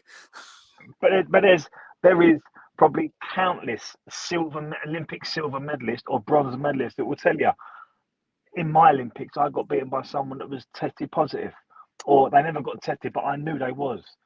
I've spoken to kids that fought for area belts and said I knew the kid was on something because I just know. We spoke about this when who was the Yafai brother that got beat by the Mexican kid recently, and yeah, and we looked it up. I think me and Rob was talking to each other on the phone that night, saying, "Nah, my eyes don't lie to me. My eyes don't, I can't prove it, but my eyes don't lie to me." Yeah, he was getting faster and stronger as the fucking fight went on. Like he was punching like Yafai Gray. You know, like you think, right, Yafai's got a look about him as well now. He's going grey. This is what happens. Like it's a certain type of beating. We've seen it, haven't we? Whether so. God, we sort of segued into another conversation, but yeah. So the Manny Pacquiao argument, I'm agreeing with you, Matty, but then we can't talk about probably 70% of them. So that version of Manny, the Manny that almost beat David Diaz to death, that thank God Ricky Hatton didn't last more than 3 or 4 rounds because he would have got the same as Diaz, and Miguel Cotto, who did get the same as Diaz. Well, yeah, that version of Manny Pacquiao was a serious guy. Well, and Mosley, I was seeing Mosley in the Belko scandal after I thought about, one of like a guy who like didn't get enough at 135, but I'm curious how he'd look against all these guys. Like Mosley against fucking either Floyd or Manny at 135. That fight ends differently, I think. Like, I'm not entirely positive that the winner is different, but I think the fight could be I don't know. What do you guys think about that one randomly, since this is far more interesting than what they offer us as current fair? How would 24-year-old Shane Mosley do against Manny? I think Shane Mosley, when I saw him, I think he was one of, again, you're talking about the difference between the quality of what's happening and how boxing has changed. Like, and I know Mosley, you're going back a good bit now, like 20 years or so, like to his prime at 130 or 135 rather. And those divisions in between, his hand speed was something else. Like he's something. If he was around today, he'd be the best guy in the division, hands down. And he skipped 140, Rob. Like we have no data on how Mosley would have performed at 140, which I think would have been a sweet spot for a while there. Yeah, because he was big too. Like he was big, he was wide, thick. Like was Shane Mosley like the sort of Bud Crawford of his day, because he wasn't Oscar De La Hoya, he wasn't Floyd Mayweather, he wasn't Manny Pacquiao, but he was just as good. Until the only guy you could say that about, honestly, going through their as I've looked, and I might give this guy too much credit, but look, and until he lost, and everybody can lose their shine, Vernon Forrest. Do you know how many years he waited until he fought Shane Mosley? How many years he had been professional? He had been a pro 10 years. You talk about an avoided guy? Yeah, so he was the Antonio Tarver of that welterweight division, wasn't he? A little bit, yeah. Nobody wanted to fucking fight Tarver, a fucking crafty southpaw with Olympic pedigree. Fucking nobody wanted that. Yeah, I mean, he had to work his way up to that Roy fight. Mm. But the way I always sort of cap a lot of these conversations, whether it's Usyk or whether it's Oscar or Tito Trinidad, I'd throw Tyson Fury into that conversation as well. And these guys that we see now, Buddy Crawford, I'm not going to say they can beat guys of 30 years ago or more, because that would be doing everyone a disservice, doing the sport a disservice. But what I would say is people like Crawford, people like Usyk, Manny Pacquiao, Floyd Mayweather, Tyson Fury, Lennox Lewis, they belong in any era. They're in any company. I'm not saying they win those fights. I'm not saying Crawford beats Hagler. I don't think he does. I'm not saying Crawford beats a Ray Leonard, because Ray Leonard was outstanding, probably one of the best fighters I've ever seen. But they're in their conversations.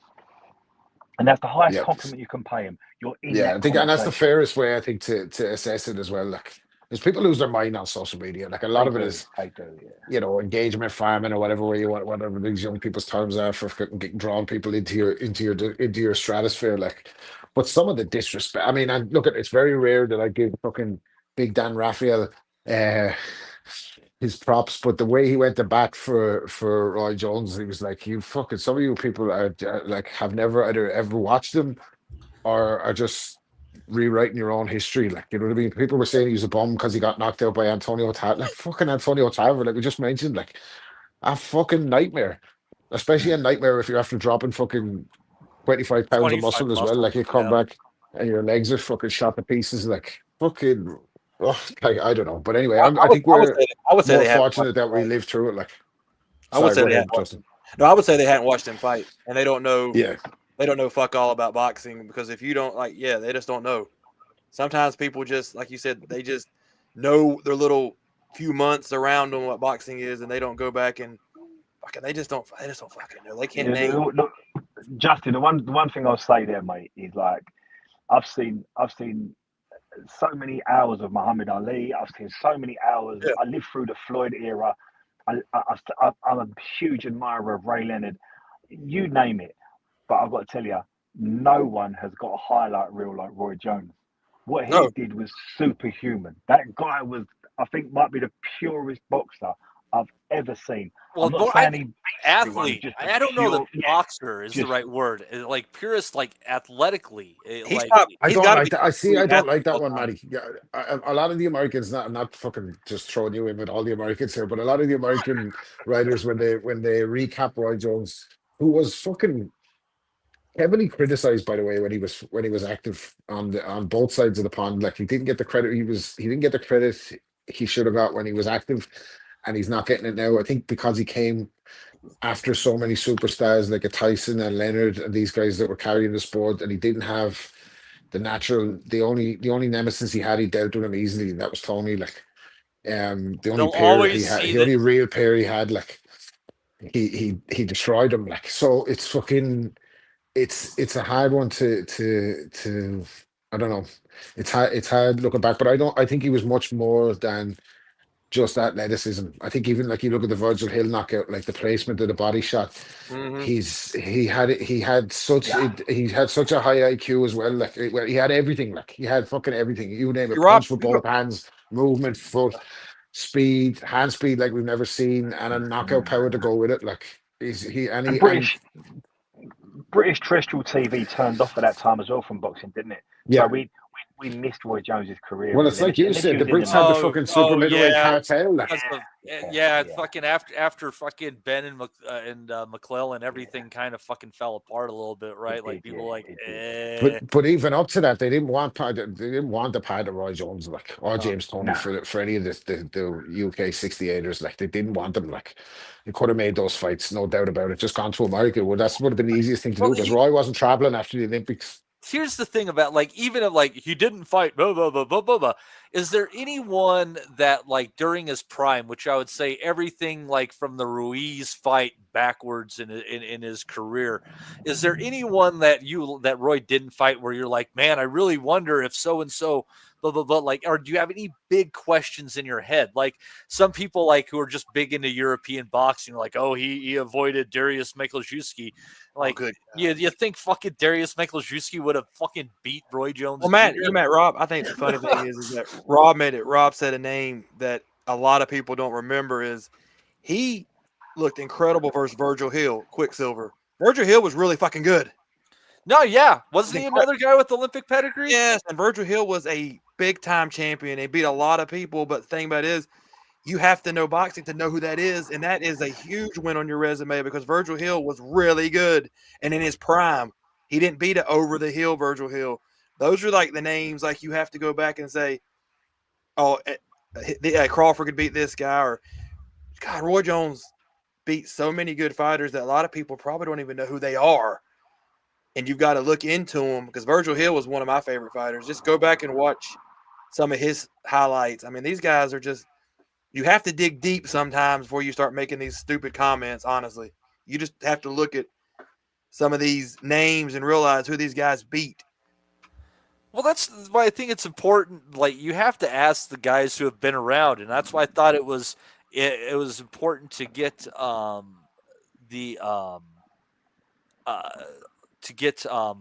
the perspective of the guys who had been around the sport for so long after watching Crawford versus Spence. And I know, adrenaline's high and people say things and stuff, but you have to kind of get those guys' opinion who have been there and seen all these fighters. And that was why it's such a shame of losing some of these writers who have been around. Like Des, I think you could really appreciate the fact that, like, you know, if Bert Sugar, you know, could have somehow lived to be 110 years old and we're still around today and sharp, it would be interesting to get his perspective, because the eye test does matter. It really does.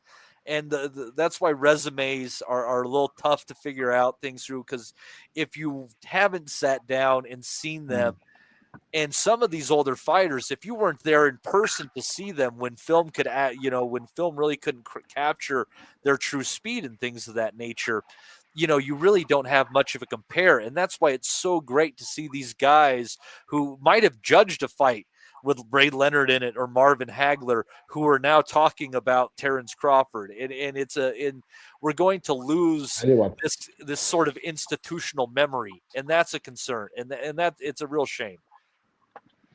Yeah, You know what I'd love? I totally agree. Someone with more tech talent than me. And Virgil Sorry, Hill, he was part of the '84 squad, probably the greatest American squad of all time at LA, and he got a silver. He got beat in the final, and that'd be like, you know, Roy Jones got gold, or he got silver, but it should have been gold. It's been sort of posthumously upgraded since, but I think it has. But Roy fought Virgil, who was the silver medalist from the '84, and Roy got the silver in the '88. And that's the pedigree of them guys. They fought each other. There was no messing about. There was no clowning around. The best fought the best, and Roy fought the Hopkins and the Tonys and the Virgil Hills, and he didn't stop fighting the goodness. Just he wiped out his competition, and he'd done it so conclusively, so concussively. Yeah, I totally agree, Matty. But what was the question again? What it's really difficult because we're losing guys who have been there, who have had the eye test. Yeah. So, but to be fair, like, you know, we don't see, boxing has changed a lot, and I was talking about this last night. We unfortunately, and I've banged on about this in the past. I don't want to bore people, but in the old days, in say the 70s and the 80s and even the 90s, a broadcast team worked for a network, and the networks employed the promoter. But that's shifted a bit now. That's changed around. So now the promoter seems to employ the commentators and the referees, and they have a lot more hands-on involvement on a show. So what we seem to get is we don't seem to get that much intellectual capital, that knowledge of when someone like a Reg Guttridge or a Harry Carpenter or a Jim Watt can call a fight. They're calling it independently, and sometimes when a Reg Guttridge used to call a fight, you're listening to his wealth of experience, and he's presiding over the fight he's calling, and he would translate that. He would give that to you as someone watching. But now we don't get that. Now we get Bean and Barker and Barry Jones, bless them. They were coming from the radio era as well, weren't they? job, Like when they're given a describing script the and being action. told, forget what you know and what you think, because that would possibly conflict with what we're trying to sell. So now we have commentators and we have writers that almost work for promoters, and that's all come about because we've got so many ways of viewing boxing now. We don't need newspapers, so newspapers don't need boxing writers, so they've all been laid off. So people like Steve Bunce, who was once a boxing writer, he now freelances. I'll be whatever you want. I'll go to a charity event as a compere. I'll be a host. I'll be a broadcaster. I'll be a commentator. I'll write an article for a magazine. I'll do whatever you tell me to do. But they're not allowed to have an opinion, not allowed to say, that kid who you've told us is really good, I don't think as good as you're saying. Because if he says that, he won't get any work anymore. So we've lost all them independent writers that made money out of writing. The last one left to be Jeff Powell. After him, they won't exist anymore. But independent writers that are getting good money out of what they do, that have got mortgages paid for, and they're financially independent, and they've got security in their own job. We don't have that in boxing, unfortunately. Yeah, one of the only guys, and you got to check out his writing when he does write pieces for Boxing Scene, who kind of has that link, is Kieran Mulvaney, because Kieran had a very warm relationship with Bert Sugar. He was kind of a mentor to him in ways. So Kieran is kind of a link. I've read some Kieran stuff. I've read some Kieran stuff. You're right. He's very good. Yeah, As is our Steve Willings. Steve always writes good articles. Steve is all right. That guy. Always writes good articles. I just think people are shocked that someone that comes from our rowdy bunch of folks has such a great command of the English language. It's it's just very. He's got all very that chat shocking. GPT stuff though. Yeah, Matty, funny enough, like last night I was listening to the main event on the radio. Paul Smith can call a fight. Paul Smith ain't silly. He knows what he's seeing. And I've always thought Sonny Edwards can call a fight. But there's something happens when these guys want to get full-time jobs, whether it's a Talk Sport or the Zone or at TNT, they have to toe the line. They're given a script. And look, this isn't a conspiracy theory. People have worked for these companies and said, I'm not really allowed to say what I want. I'm not really allowed to say what I want to say because I've got to sort of go down the vein of what the promoter wants me to say, because we're selling all the time. So we don't allow boxing minds to grow and to become independent. And I go back to what I said a moment ago. Newspapers don't need boxing writers anymore. And the public that watch boxing don't rely on newspapers to give us our information anymore. We get it it's at the edge of our fingertips. So it's all the levels have dropped, and the necessity for independent, free-thinking, intelligent boxing minds is not what it used to be. It's not in demand like it used to be.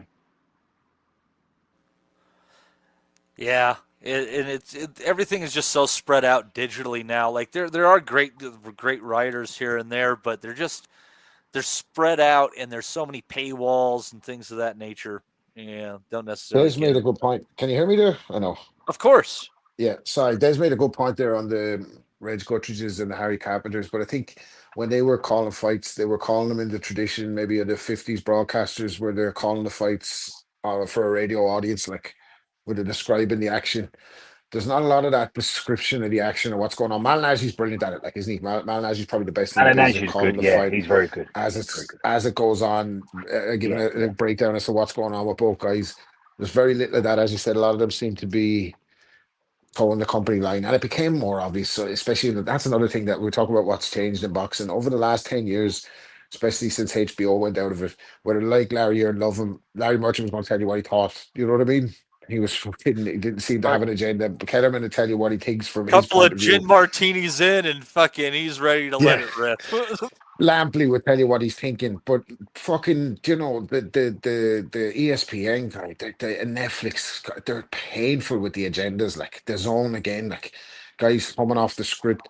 The Sky were the best at it under the matchroom, in the matchroom era. Like just fucking agenda after agenda. Like, it makes it hard to. Made it hard for you to enjoy watching the contest sometimes when I haven't got any specific example in my head off the top, but you know the type we're talking about. Someone mentioned on Twitter last night that one of the most outrageous things Bean has ever said was last night, Jack Cattrall, I can't wait for that, he said. Well, the good thing about Paulie is that when you watch him, when you hear him do a commentary, you just hear the commentary. You have no idea who he cares that wins. Like, you get no bias. Like, you could tell he's not leaning either way. He's just fucking calling what's happening. And you don't get any, like, what he wants. Like, he's kind of maybe wanting this guy to win. He gets more excited when this guy does well. No, it's just right down the middle. And that's what I like, because you really can't tell where he's going. He's just calling what the hell is there. And that's the way it should be for everybody. I think that's kind of what we do here, isn't it? When I was a kid, we used to box on hotel shows, and it was all Dickie Bows and in big ballrooms, and there was always a host of boxing celebrities, and it'd be Barry McGuigan, John Conti, Reg Guttridge, you might get Harry Carpenter, and these guys would come into the change rooms before the show started and just talk to you, and they really knew their boxing. They were so intrinsically wound with boxing. They knew they really understood it, and they understood you. They understood the kid they were talking to, and they could talk to the trainer. The trainer would just step back because they knew you was in good hands listening to him. Listen to one of these guys. Could you imagine Adam Smith doing that, taking up that role? It'd be out of his depth. He wouldn't know how to do it, and that's probably the drop. We've gone from people like Reg Guttridge and Harry Carpenter to the Adam Smiths, and that's the drop. I like Adam Smith, by the way, because we missed him when he was gone. Do you know that way? Just to fucking give that a bit of context. I think he's I not the didn't miss him. best, I've but got to say, Rob, did I you not didn't know? miss I him. did miss. I missed it. I missed him for the emotion and the drama that he brings to the broadcast. Like, do you know that way? Even though he talks a lot of shit, like it's fucking. He's actually his book. His book was very good. I read his book one time on holidays because I just picked it up I read in his the book. airport. Yeah, Very, very good. So I think he knew what he was doing. He's a very smart guy. When they were building Sky, they needed to build domestic stars, and he just did the Premier League. He did the Premier League thing, didn't he? Like when the Premier League came to Sky, it was English commentators that made you believe it was the best league in the world. For many years, probably the correct. Italian Yeah, league or the Spanish league was ahead of it, but they sang that narrative until eventually they become the best in the world. it You know did that way. become So the maybe best. he Yeah, was following that script, so to speak. But I just on the commentating thing, like it's interesting because the great radio broadcasters they say back in the day. So my dad, like when he used to watch fights when in the 50s and that in England or earlier before that, even say the 40s when he was growing up, um. The only way they got to see the fights was you could either you not see the fights, so you could listen to him on the radio. And he said that his mates used to come out in the street afterwards and they'd be like, did you fucking hear that left hook he hit him with? Fucking, you know yeah, what I yeah, mean? yeah, The yeah, com yeah.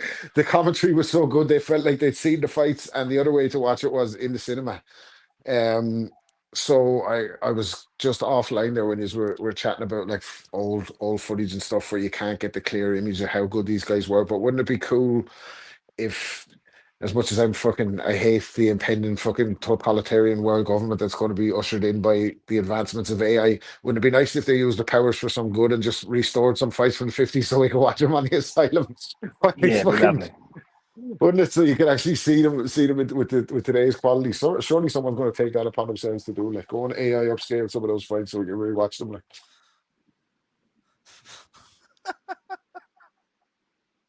All right. Um, God, I feel like we got to move on into some more reviews of the couple of things we missed.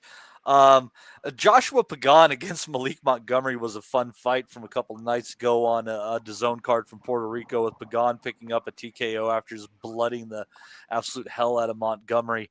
But it's definitely some good exchanges. Pagan, he might be something to watch. Justin, I assume you probably watch this one because you're like me. You find a way to fucking watch shit that doesn't matter. Yeah, that's usually how I am. Watch shit that doesn't matter.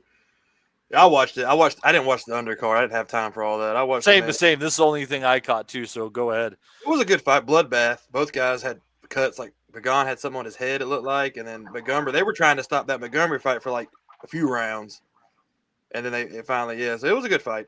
I mean, it was Montgomery. You remember they were building him up to be somebody.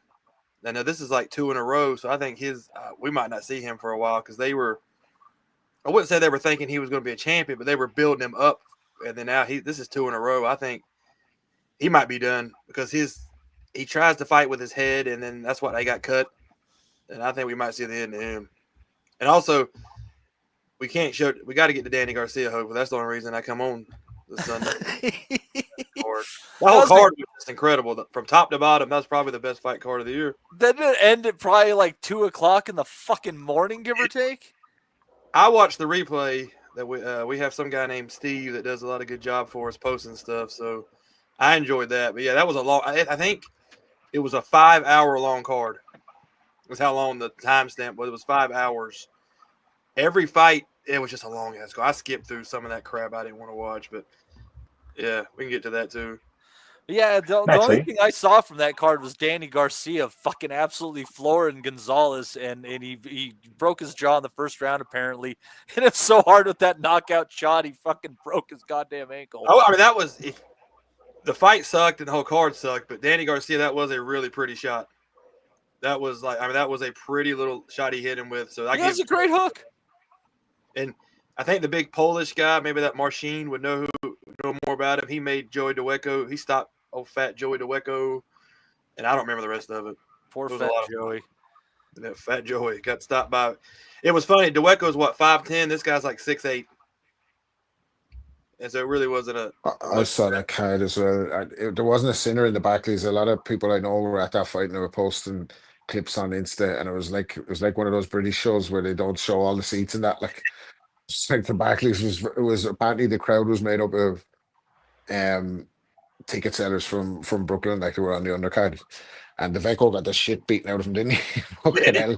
Yeah, Absolutely pasted. I mean, he made Danny, the Polish guy look good, but the Polish guy was it was a heavy bag. He was just hitting a heavy bag. the Polish lad's a big ticket seller in Brooklyn as well. A lot of Poles in there. The boys were making a lot of noise in the crowd. So yeah. But Danny Garcia, he said it's his last fight unless the money's right. So maybe we'll see him one more time. But he rolled back the years with that left hook, didn't he? That looked like prime 140 Garcia with the left hook finish there. Like, Mate, can I just mention? Can I mention something, Matty? Sure. Sorry, Justin. Eamon Karna's message, man, he's absolutely right. He said there's in the conversation of we haven't got any good boxing writers anymore, and they've all been lost to the system. But Eamon Karna said, well, there's Wally Downs Jr. at the Sun, Chris McKenna, who was formerly at the Star, and Tris Dixon. They're all good writers that won't bend. And he's right. He's right. And I'm a fan of Tris Dixon. I've read his book, Damage. And I like Triss's work. I like the way he goes around and interviews fighters of yesterday, and he gets them to tell their story. And of course, I like Ames's work. I think Ames is a really good reporter that asks the right questions, and he doesn't waste time asking people what their favourite flavour crisps are or where you got your trainers from. So I like Ames. Ames is a good reporter, but Ames, Steve, the guys Ames has mentioned, Wally Downs and Chris McKenna and Tris and Kieran Mulvaney, they're few and far between, aren't they? And we don't seem to hear enough of these guys. That's probably the point I'm making. The bar has dropped a lot. Speaking of a writer who definitely won't bend, Andy Patterson, formerly of the Boxing Asylum, but always an established member and never really left. This week he released his book. So he's been working on a book for the last 5 years, started writing it in the early days of the pandemic. And the book is on Frankie Jones, former British and Commonwealth flyweight champion and coal miner, and he's from Andy's home village of Pleen. I hope I'm pronouncing that right, but the book is called The Punching Pit Man, The Career of Frankie Jones by Andy Patterson, with a forward by Steve Wellington, and the book is available now on Amazon to purchase, so you can get a paperback version or you can get a Kindle version. So the listeners, keep a lookout for that one, The Punching Pit Man, The Career of Frankie Jones by Andy Patterson, Andrew Patterson, if you like. And hopefully we get Andy on to have a chat about the book, and I'm definitely going to cop one of these and looking forward to reading it. So I just want to give him a big plug for that. Yeah, well done, Andy. Mate, that's a great plug, Rob. Fantastic. And can we somehow get that written? Because I think a lot of the listeners all ask where Andy is and how Andy is doing, and I think I'd love to read that book. Yeah, he's been working on that book and apparently discussed it with boxing. I saw he put it up there. I commented he should come on. I don't know if he replied. I don't think he did. So whatever. If he wants to come on, he can come on. If he doesn't want to come on, don't come on. But we do wish him the absolute best with his book and how it goes. And yes, Andy is alive and well. He didn't lose an arm in a boating accident or anything of that nature. He's doing fine.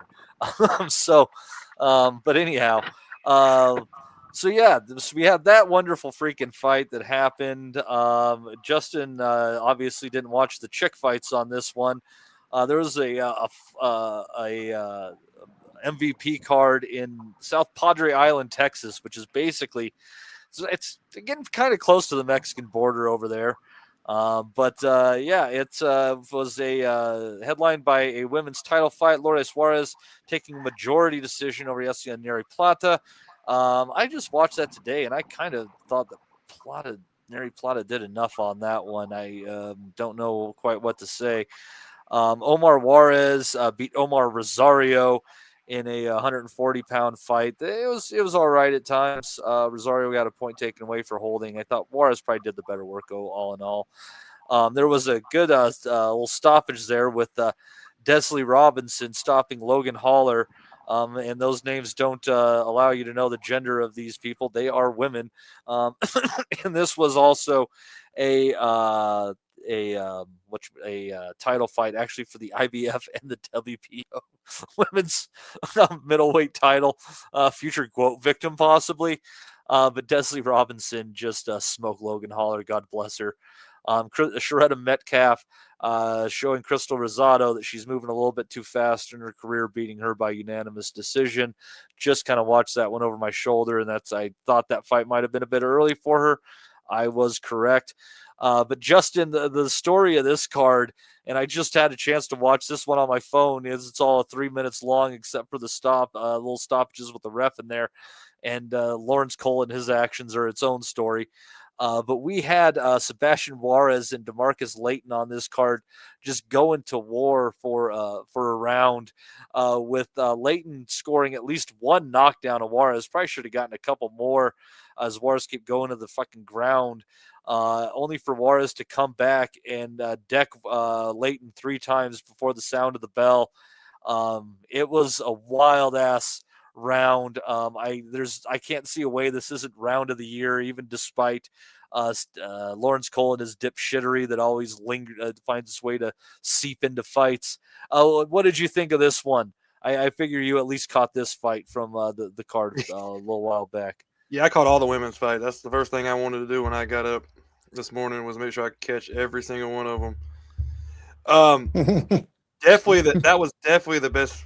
Yeah, nobody's gonna beat that round of the year. Period. It's fucking crazy, dude. That was fucking crazy. I mean, unless 2 guys knock each other down 2 or 3 times and then knock each other out with the same punch, I don't think that's going to happen this year. That's what boxing. That's why you love boxing, because you're sitting there just like, okay, this is a decent card, okay, whatever, and then all of a sudden 2 guys just go out there and try to kill each other, and they keep getting up. I think that's the whole point of why we all watch boxing, is that neither guy wanted to stay down. And that's just, I love it. I love it. That is the point.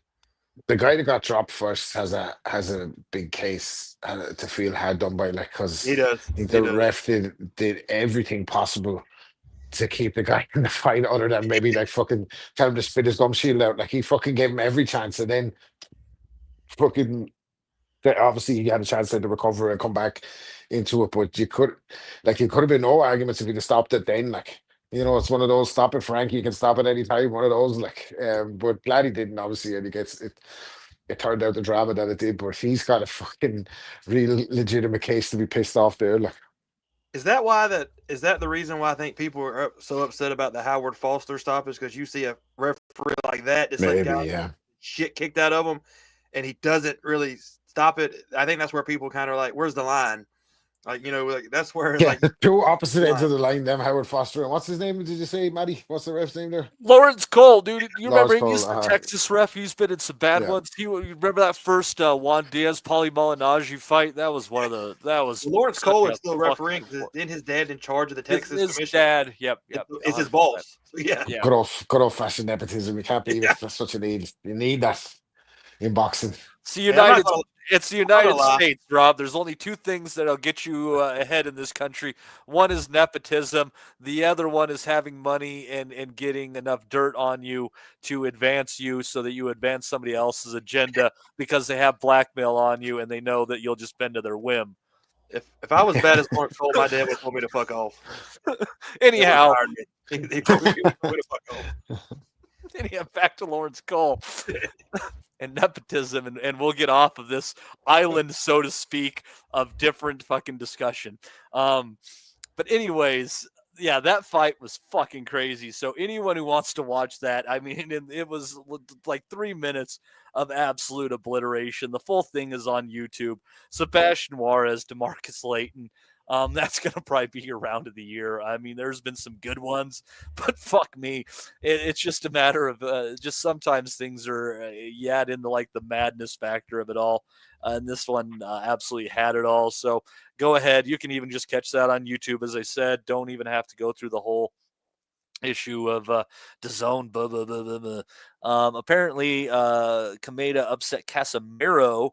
I don't remember when that fucking fight happened, but that's an interesting one. The Kamedas just don't go away. They just kind of seem to be around. Which Kameda? Is it Koki, Tomoki, or Yuki? Maybe. I don't know. There's a lot of Kamedas. And it sounds like that Beach Boy song, Tuki. Kuki, oh, Kameda. Come on, Yokohama. Great bunch of lads, the Beach Boys. Absolutely. Sometimes I wonder if they weren't Japanese myself. Fuck, who knows anymore? Let's see.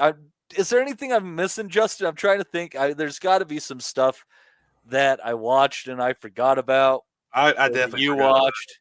I definitely forgot. That was a week's a long time when the shit I do. Yeah, because we were supposed to have the Fundora and Thurman card. Yeah, and Fraser Fundora, Clark got canceled. And Fraser Clark and TKV got canceled. There would have been a lot of shit to talk about. There would have been a lot of shit to talk about. That was the plan. Apparently, we could have just waited another week and just consumed it all into that one.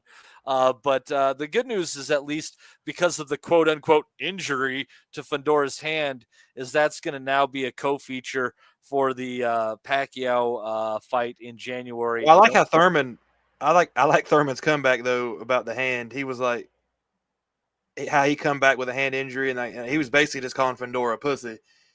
And I enjoyed that with Thurman. At least he's trying to mix it up a little bit because it was just funny. I hope that turns out well for Keith. I just I think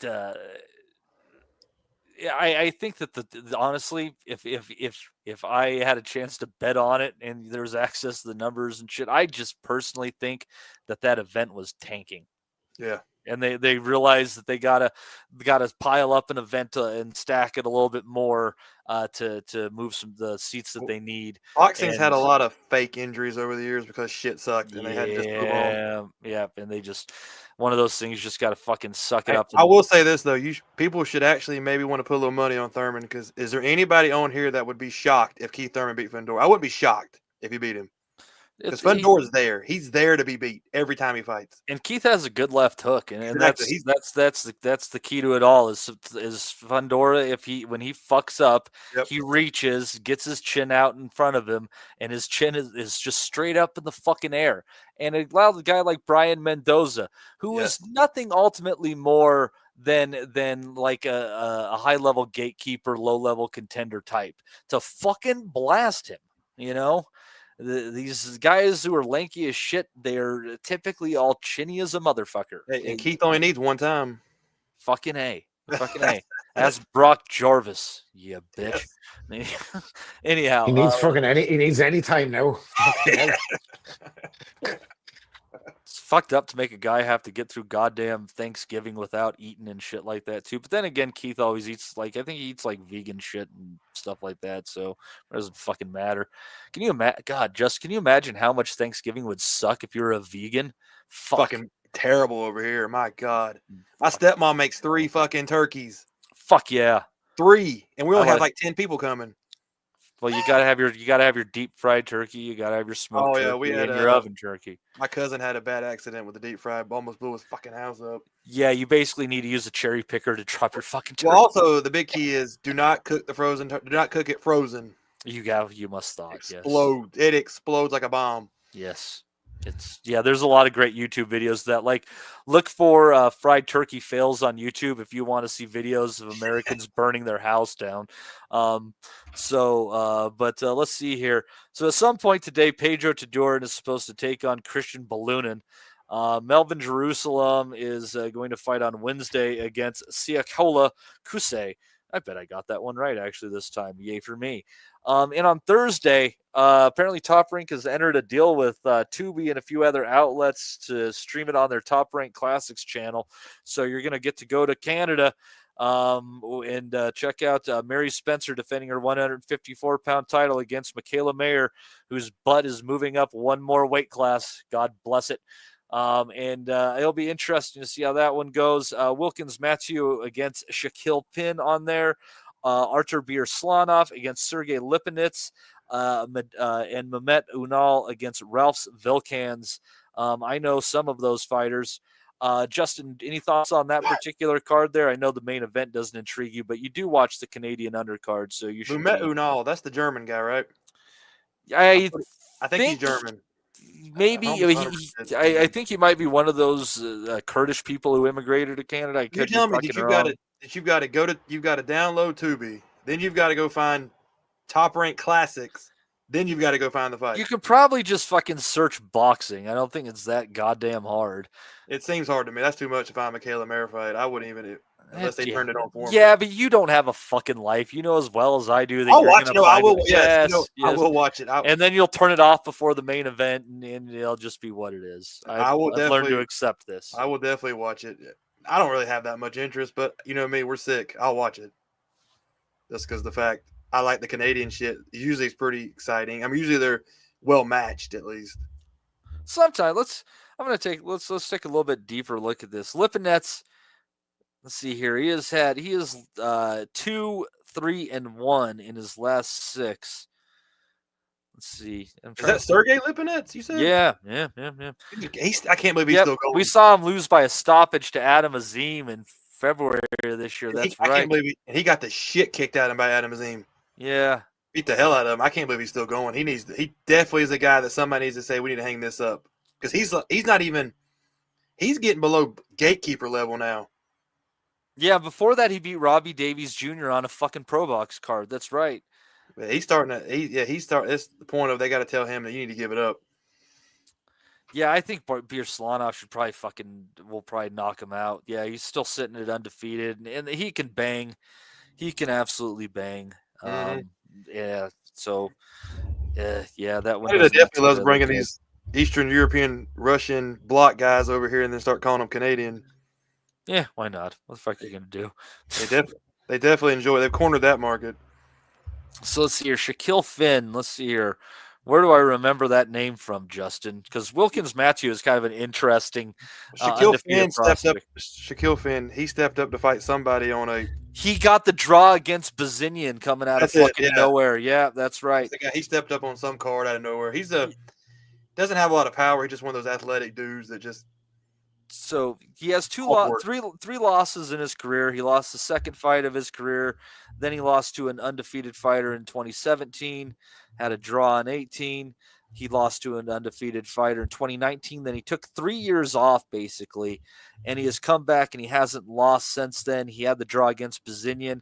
I think you might argue that he won that fight, Justin. I'm trying to fucking come back in my head. I'm sure he probably did win that fight because Bazinian's a pretty big draw, I guess, in Canada, so he probably did win that. Yeah, and the fight with Stephen Butler is happening here in like 10 days or something like that, so I'm kind of stoked for that one, but we can talk about that next week.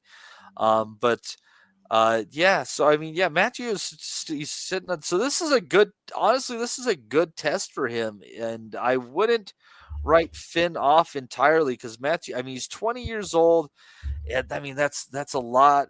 That's a big experience gap. You know, you could old man him a little bit still potentially. So that's an interesting. I'll give the Canadians that one. I think that one is an interesting fight. I think that the Birslanov and Lipinets fight is probably going to be a walkover for Birslanov. Ralph Vilkans is 18-2. It was taken on the undefeated Unal. There you go. That might be where you're remembering that the name from Ralph Vilkans.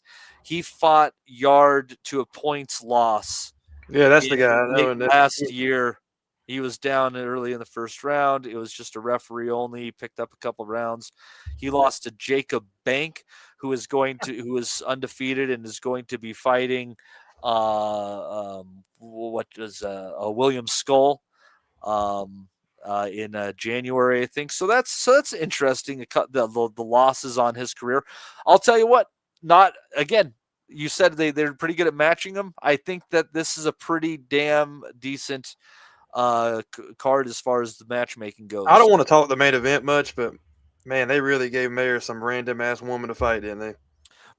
Mary Spencer has the title at 154. That's why Mayer's doing it. A couple of losses to Femke Hermans, who, despite the losses on her record, is better than you would think. But Spencer is 40 years old. Mayer is tremendously athletic, has access to really some of the best training and facilities around. You talk about a fight decided at the margins. I think everything that Mayer has is going to offset the home field advantage. I wouldn't be shocked if I'm sitting here bitching about a hometown draw next week. Maybe. But I think that Mayer has this one in the bag, in my opinion. Just don't pick a method of victory so you can get the push. Would be my thoughts on that in one stupid asshole's opinion.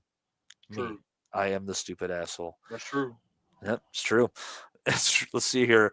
And then there we go. And then we're gonna have a card. Tell you what, I'll go to Rob on this one. We're gonna have a card on Saturday, headlined by Joshua Boazzi and Zach Parker. Also gonna have Bradley Ray, Lyndon Arthur, and Liam Cameron versus Troy Jones on there.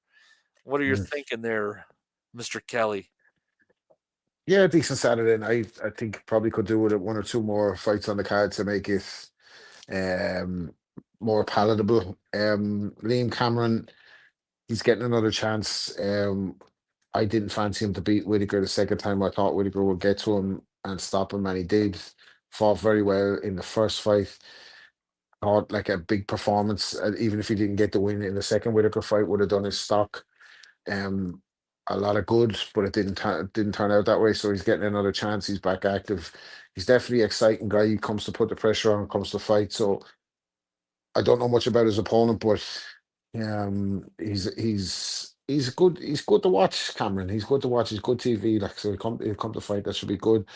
What's the one segue or sandwich in between that one and the main event again? Bradley Ray and Lyndon Arthur, I think. Yeah. Lyndon Arthur's quite big on social media. Did you know that? I didn't know that. Like, I had no idea about that, Rob. He's quite a big TikToker. Like, he does a lot of kind of social media stuff. I don't know. I think on his day, Lyndon Arthur's a very good fighter. I don't know if he takes the sport all that serious. That's fucking, who the fuck am I to say that? Maybe he does. Like, I don't know. He has a ceiling though. On his night, he can give anybody a good fight. I think he has good natural talent. I think he's just short of being a world level operator. Is probably just above British level. But capable of giving guys a good night out. I thought his apex came when he beat Yard kind of one-handed. That night, that was really, really good performance from him. Second fight, he never got going. And ultimately ended up getting stopped. But I think he's a good guy, Lyndon Arthur, and no problem with him getting another payday and being on another card, see what he comes. Don't know much again about Bradley Ray. And then Joshua Boazzi versus who did you say? I know you said his name, but I'm just after going out of my head. Who was it? Against Zach Parker. Zach Parker, yeah. I don't think it's going to be like. Now, it could be wrong. It could turn out like provide accidental value and turn out be like fucking Parker Wardley, but I don't see it. Like, I think Zach Parker was. Boazzi could easily underperform. He's just one of those guys, you know. Could, like, he doesn't have a style that's easy on the eye. Joshua Boazzi, put it that way. Like, he's bounced around the houses promotional wise. High hopes for him when he turned over. And he hasn't been in that big fight, and this is not it either. I think this is a good domestic scrap. I think he's probably a slight level above Zach Parker. Zach Parker was explosive when he came on the scene.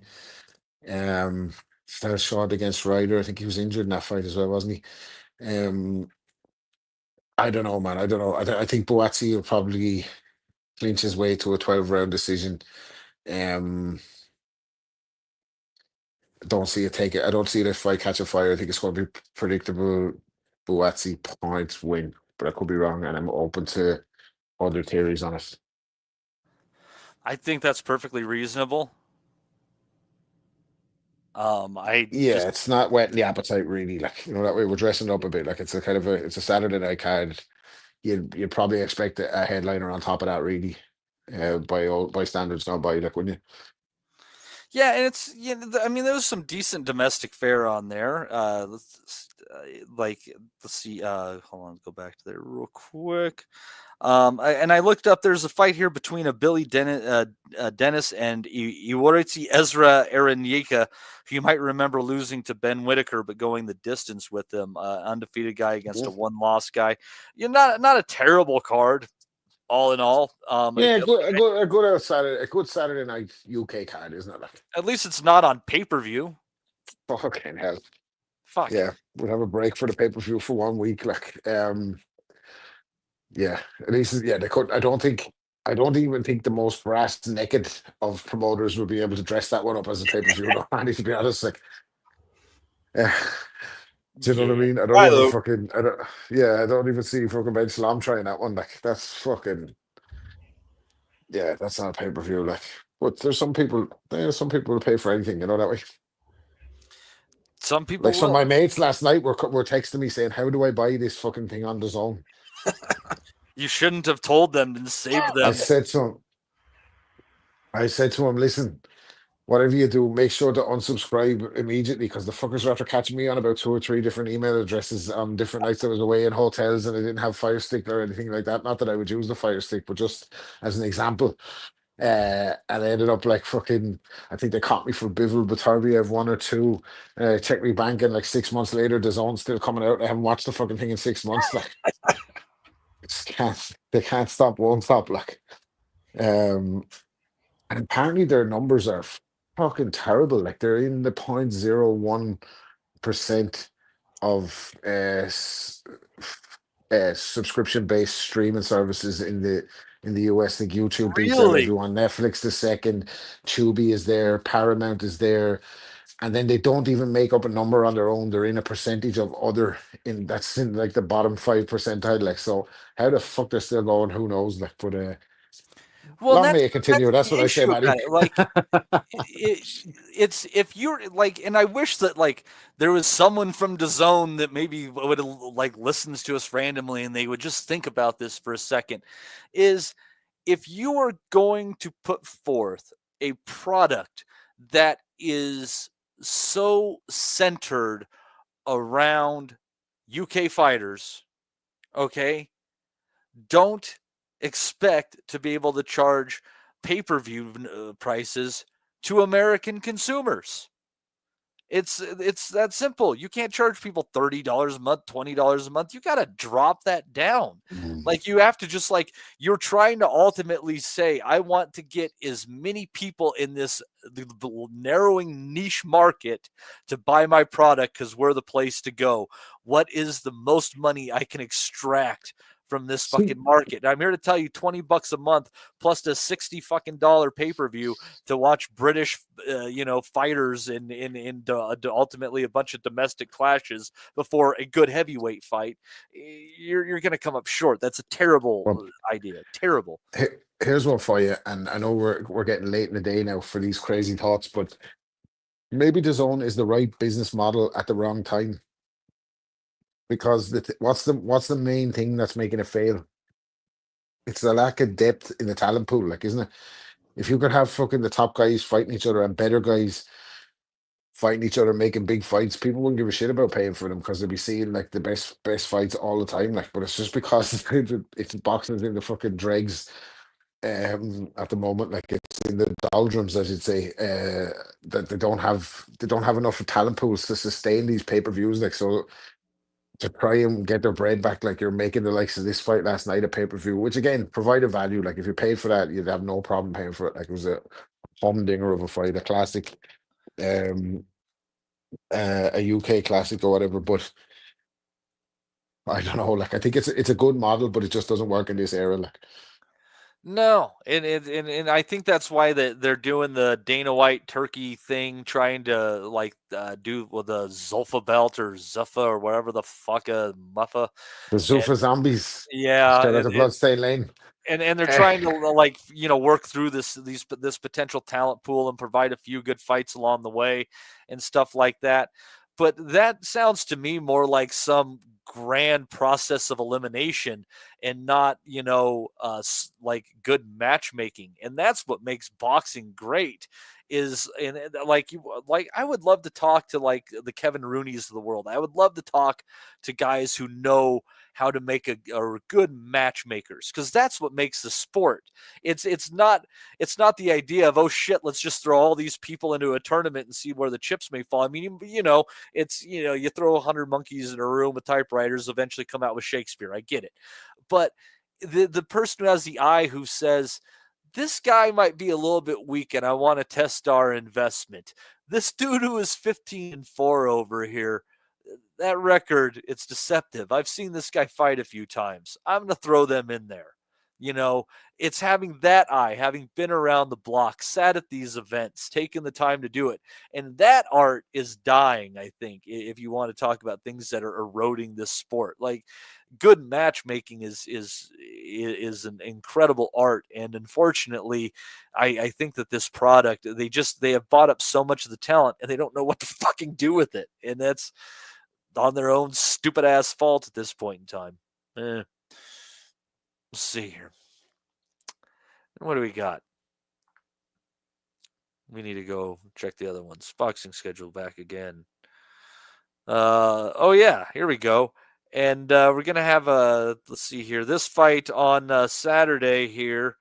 The only fight, I think I'll go check just to make sure. The only fights they have secured opponents for is going to be Lenier Pero against Jordan Thompson, who's making a move up to heavyweight here, and Travius Ingram and Yoelvis Gomez getting it on there. Justin, what do you think about this Orlando card? You're going to spend $70 and fly down there and go to Disneyland? Yeah, I think Thompson's making a bad decision to go up, but that's all I can say about that card. I think Pero will knock him out. Thompson's the guy who was it beat the shit out of him? Opataya, right? Yeah, that's what Opataya does to people, though. Yeah, but I don't think it's going to help Thompson anymore to go up. This seems like a desperation move on his part, but I don't have a lot to add. He's really tall, if you remember. I think he's like in that 6'6" kind of area of height. So yeah, like, I still don't see the skills or anything. Even though he might think he can, the frame will work out. He can add more weight and his height and everything. I don't see any talent. So I think. Don Charles, you prove him wrong, Don. Prove him wrong. I actually, I mentioned Obi. I thought he was on the call the way you said that, and I was like, "Fucking hell, he's on the call like WWF." There, like. I mentioned Obi, like, "Oh, you guys, are you going to?" We always talk about Don Charles. He could get the best out of him, so maybe that'll help him. I just don't see. And maybe it was the weight versus Opataya that he struggled with. It's just Pero's not a bad fighter. You would thought they would want to put him maybe versus a little bit different guy to go up, but if he thinks that he can do it, then I'll take his opinion on it. If he thinks he's ready to step right into it, yeah, I just don't see Thompson being able to go with Pero. And maybe I'm wrong. I just don't see it. Yeah, and it's the card's not bad at all and all. And we'll see. Sometimes, like, getting tall, you're interested in guys moving to a new weight. Go ahead, Rob. They've ordered Paddy Donovan versus Paro, haven't they, for the final eliminator for that title, the IBF that Lewis Crocker holds. Oh yeah, Liam Pero, yeah. So many Peros Liam Paro, yeah. Sorry, Paro. I'm just because I'm paranoid doesn't mean they're not trying to kill me. Do you know that way? But I thought that was an interesting one, and they reckon that Donovan will have to go to Australia for that. Like, so more drama impending. But we get back to that whenever it fucking arrives. Huh. That's kind of an interesting fight in itself. But yeah, that card in Florida, and Travius Ingram, he's undefeated right now. And again, he's going in there against Yoelvis Gomez, who lost to Marquise Taylor, who is a very underrated fighter and is just part of the Who Needs Him club. He hasn't fought since December of last year. They just keep this guy on the shelf. He cannot get a fight, poor dude. But so Yoelvis Gomez going in there with the undefeated Ingram. I don't know. I believe I've seen him. Has he fought anyone of interest? I think I might remember the Sona Akale fight for some reason. Does that ring a bell to you? And Travius Ingram against Sona Akale? God, probably another Orlando card. I imagine I watched it, but I don't remember. Yeah. So yeah, that could be that's actually a very interesting fight. So I'm going to say there's two good fights on that card for sure. And then you have Pat Brown, who is currently only 4-0. Taking a step up against a 24-8 fighter. I know that doesn't necessarily sound a step up, but it is. That's a big experience gap. Doing a 10-rounder in your fifth contest. So yeah, that one is going to be on Friday. On you got Thompson. Pero is. I remember Pero. I think he was he an Olympian? I know he's like probably one of the Cuban guys that's probably 40, but they say he's 30 something. But yeah. I'll give Thompson Thompson this. I give Thompson this. That's a tricky step up for your first real heavyweight fight. Yeah, That's yeah, definitely a tricky step up. They're trying to get a guy with a decent record and who was a world title challenger on the resume, and sometimes these guys pick wrong. So, yeah, we'll see how that goes. And yeah, I think that's. If Thompson wins that fight, though, I mean, if he wins that fight, that puts him in like right in the middle of the British scene as far as the other guys that he could get into. I mean, that would be. He's got a six-figure payday career type thing. He's got a six-figure payday ahead of him if that happens. Which, I mean, that's a hell of a motivating factor. You know how boxing is. If he looks really good and still loses, he's got a payday ahead of him because people want to put him in versus their guys to test him. So even if you lose, you look good and lose, it still works for you. Right on. Well, do you guys have anything to say, or we can wrap it up? Oh, I think we can wrap it up now. We did well, I think, didn't we? Yeah. Even though we were gone for a couple of weeks, like we managed to get Garcia in there that round of the year, and then a lot of time spent on Wardley Parker. I think that one's gonna. My gut feeling on that one is we're gonna see that again. But what the fuck do I know? Yeah, we'll find out. It all depends. Wherever they can break make down the most money. I say, can we break down Mary Spencer's career a little bit more before we leave? No. Before we get out. Let's talk about Sandy Ryan's Instagram a little bit more. Let's bring that out. I will talk about that. We can discuss that. Yeah. That's Patreon only. Maybe we'll put together a collage for next week. Let's hope so. Well, let's hope so. But anyways, it's been a good time. Des was on here with us. We also had Rob Kelly and we have Justin on here. I have been your host, Matt DiGianardo. We will see you folks next week to review all of this action and preview primarily Erickson Lubin and Virgil Ortiz coming up on the 8th of November. You folks have a wonderful week ahead. We'll see you next time. We'll never forget. Golly, that's good happening. Go to and move! We want to be honest, yeah? Crying like a little bitch. I've never met a fucking swank that can fight me. I fell asleep. I fell asleep. You're a fucking bum, you're a fucking asshole. Rumpo fucking Steltskin. But allegedly, Oscar Rivas has failed a test. 7-year aim. 7-year aim. I will fucking smash fuck you. I hope you fucking die. Be safe.